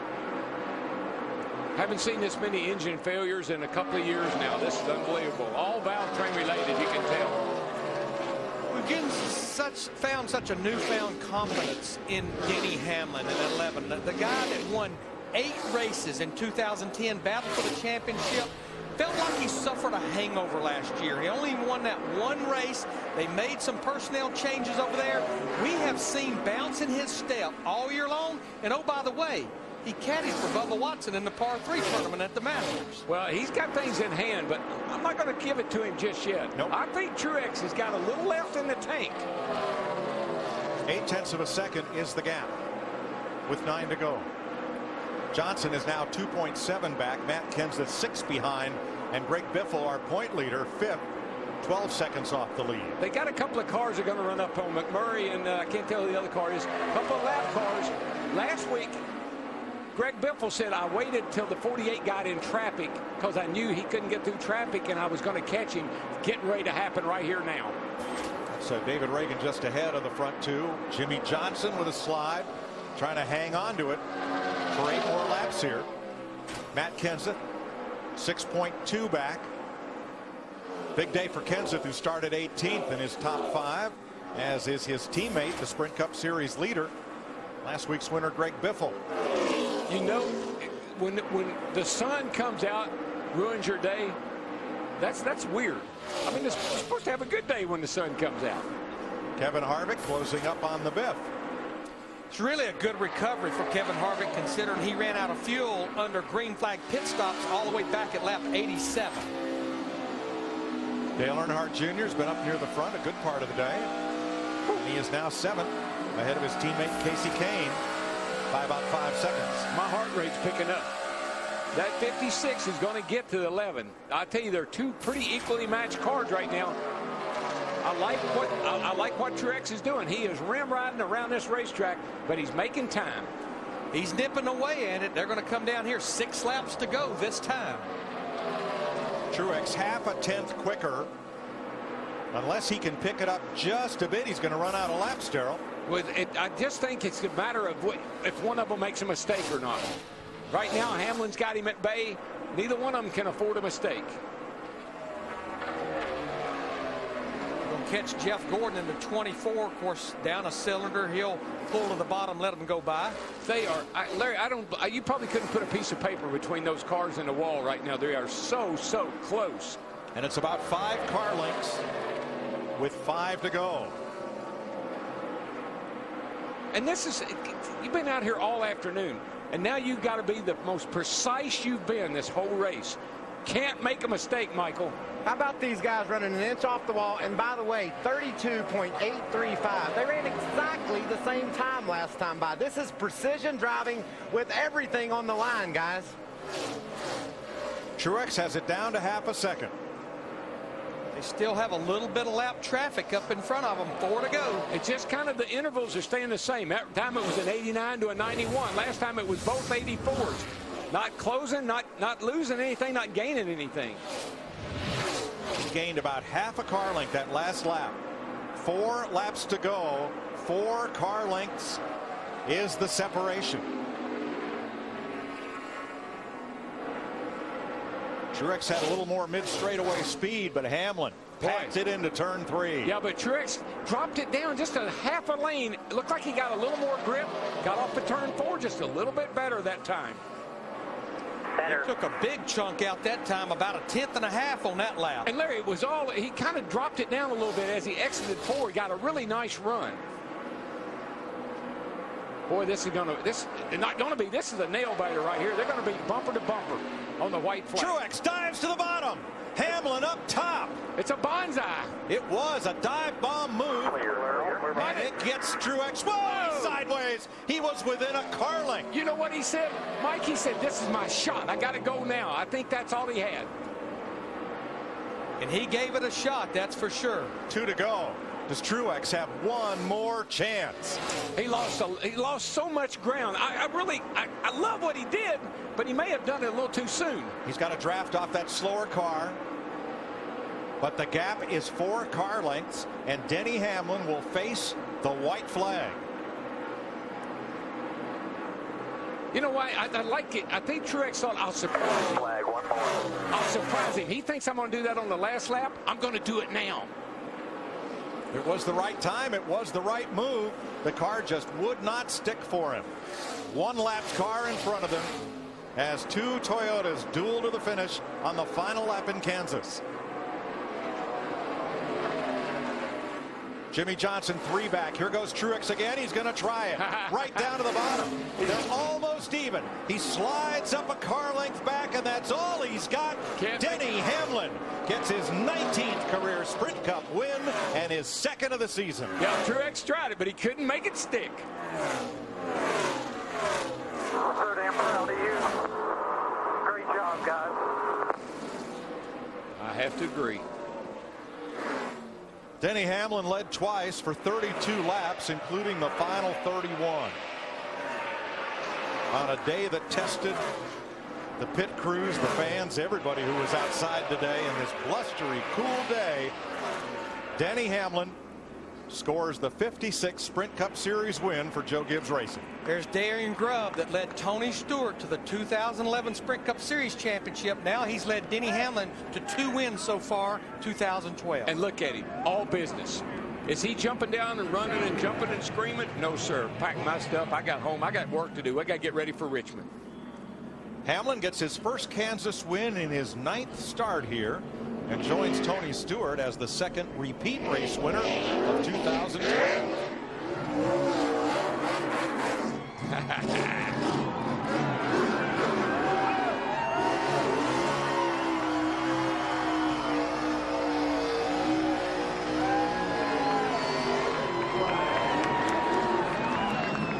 That's what I like to see right there.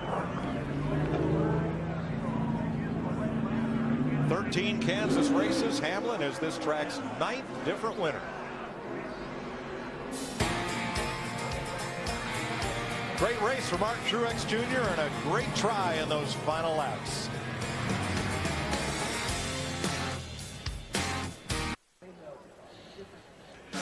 Well, Denny Hamlin had to hold off a diving Martin Truex Jr. who dominated the race. We welcome you to the Sprint post-race show. We're just down the road from the Sprint Capital headquarters at Kansas Speedway on the 11 car in Victory Lane. The second of this season for Denny Hamlin and our Cristobotas in the middle of it all for the celebration.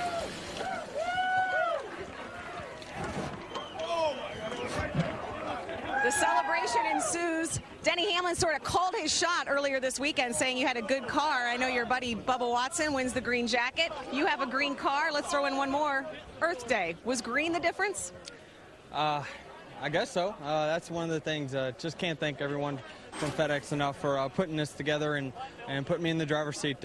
Great day for our race team. The pit crew did amazing there on that green flag pit stop. Darren made the great call to bring me in a lap early, and just a great team effort today. Got to thank everyone from Sprint, Toyota, Coke, the Jordan brand, Nike, Wiley X, and the fans. It's just been a great weekend. We just had a solid car all week.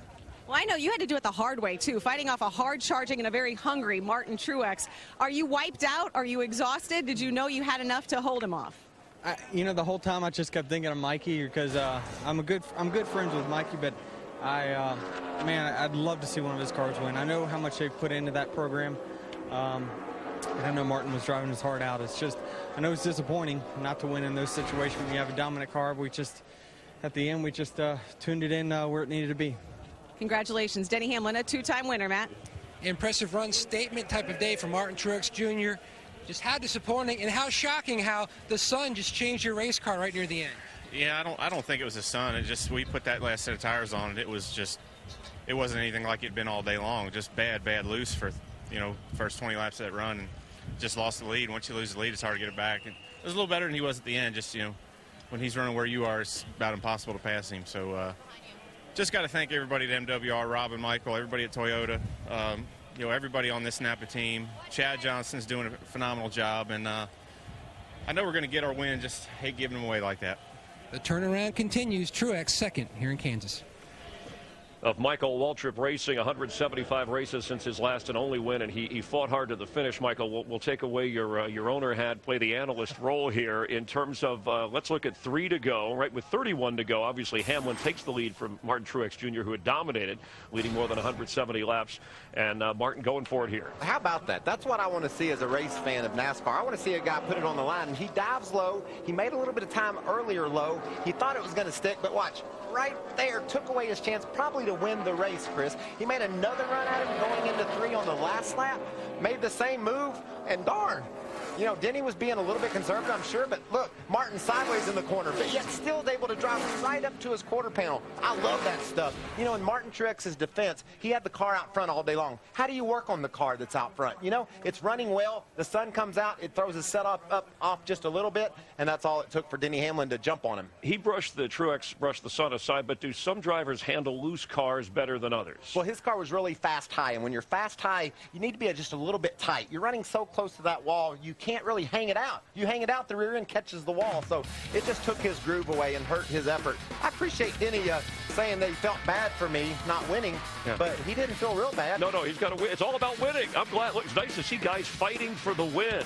And look, Toyota, first time in victory lane here in Kansas, so they finish 1-2. And we talked about Kenseth and Biffle. Both those guys, strong cars. We knew those Fords would come from the back. They didn't qualify well, but would race well. A couple top 5 finishes there for the Roush Fenway cars. And Brad Keselowski, who was not really a factor all day, won this race last year, finishing 11th, and Tony Stewart working his way up to 13th. Yeah, Brad's finding himself in quite a bit of a hole this year with some engine issues, and today the other Penske car, the 22 of Allmendinger, had an issue, but solid day for Jeff Gordon up until when his engine went away. And a lot of these guys now did have those engine problems that we talked about. Including A.J. Allmendinger, the pole sitter, who led 44 laps, but finishing a very disappointing 30 seconds. Still trying to win his first race of his career. Let's check in with Dick Berggren.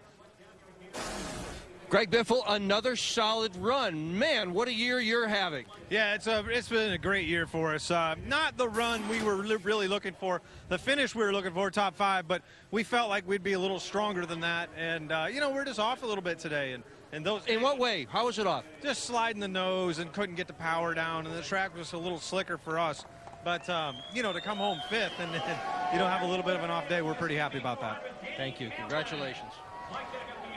Thanks, Dick. And there's your points leader, who maintained his spot 15 ahead. It's a career high point from Martin Truex Jr., who is up to 2nd. Also, Carl Edwards moves into the top 10 for the first time this year, moving up a couple of notches. Yeah, and Ryan Newman into the top 10. Got to win and in the top 10 in points. So Stewart-Haas team looking well in the top 10. And remember, you want to be, when we get down to that chase time, you got to be in the top 20 and then win some races with a chance to get into the chase. We have a long way to go, but you see why that certainly is important for a guy like Brad Keselowski, who already has a win. Kyle Busch does not have a win, Michael, and as we bring back Darrell, Larry, and Mike, I mean, let's think about 8 races in and still no wins yet for Jimmy Johnson, Jeff Gordon, Carl Edwards, Kyle Busch, but 2 wins now for Denny Hamlin and Tony Stewart. Well, Darrell, doesn't it seem that the more you need a win this year, the harder it is to get one? Yeah, and these teams are doing great. I mean, Hendrick had 3 cars in the top 10. Roush Fenway had 3 cars in the top 10 and 2 Gibbs cars in the top 10.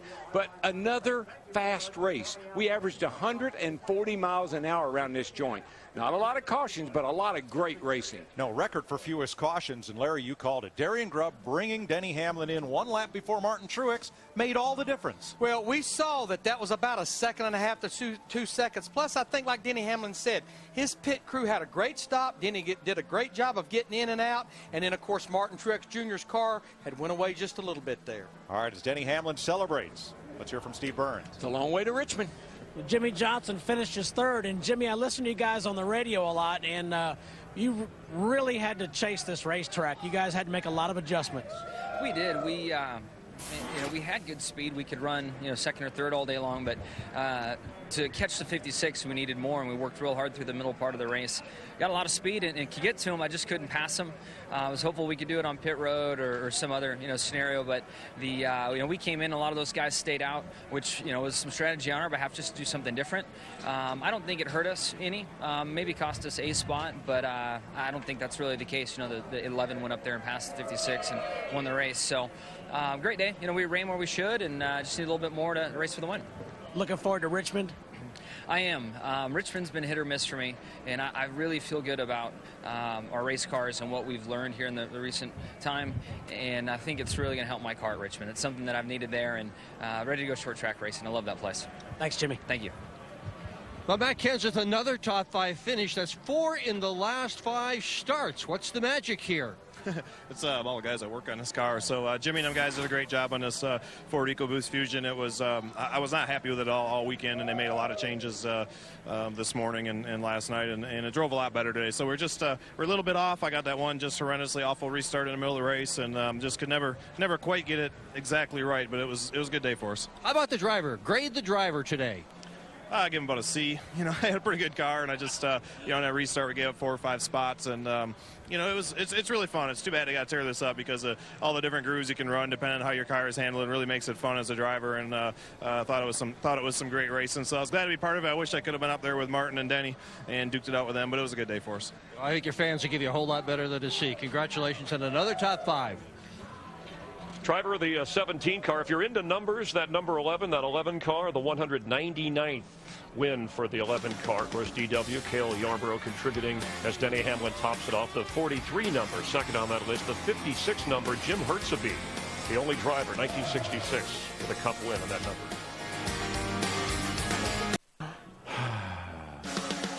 Back here in Kansas, and Joe Gibbs Racing with Denny Hamlin celebrating his second win of the year and moving up to 5th in points. Last year this time he was not in the top 15, and we're heading to Richmond, where Denny Hamlin has won 2 of the last 5 races there. We know he's a Virginia guy and a Redskin fan. Was that the Dougie he was doing? Yeah, he's done that before. As long as he's in victory lane dancing, we should look forward to him and some of the headline drivers going to Richmond who've yet to win, like Jeff Gordon and Carl Edwards and Kyle Busch. Yeah.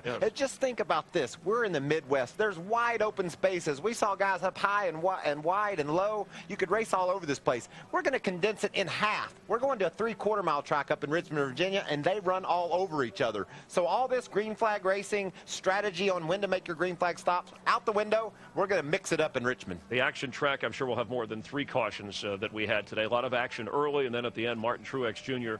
Fighting to recapture the lead.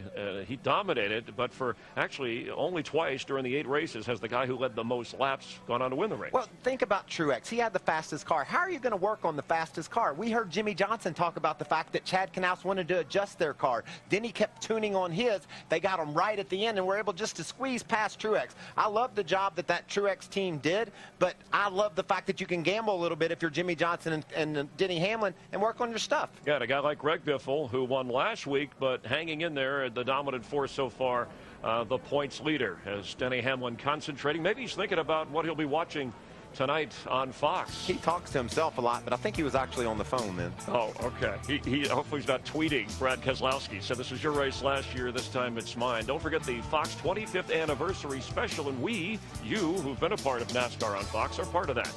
Michael, you are history. Next Saturday, remember, prime time is sports Fox time, because we have baseball in the afternoon, 12:30 Eastern. You'll see the defending World Series champion Cardinals along with the Angels, who now have Albert Pujols, and the Royals and Twins, and that's at 12:30 Eastern. And then 7 Eastern from Richmond, Sprint Cup Racing, the action track that you just talked about. And for all of those who want more from here, continuing race coverage and everything that's NASCAR, tune in to Victory Lane over on Speed. Well, Martin Truex Jr. dominated, but in the end, Denny Hamlin wins here in Kansas. We'll see you next Saturday night. For Michael Waltrip, I'm Chris Myers. Thanks for watching.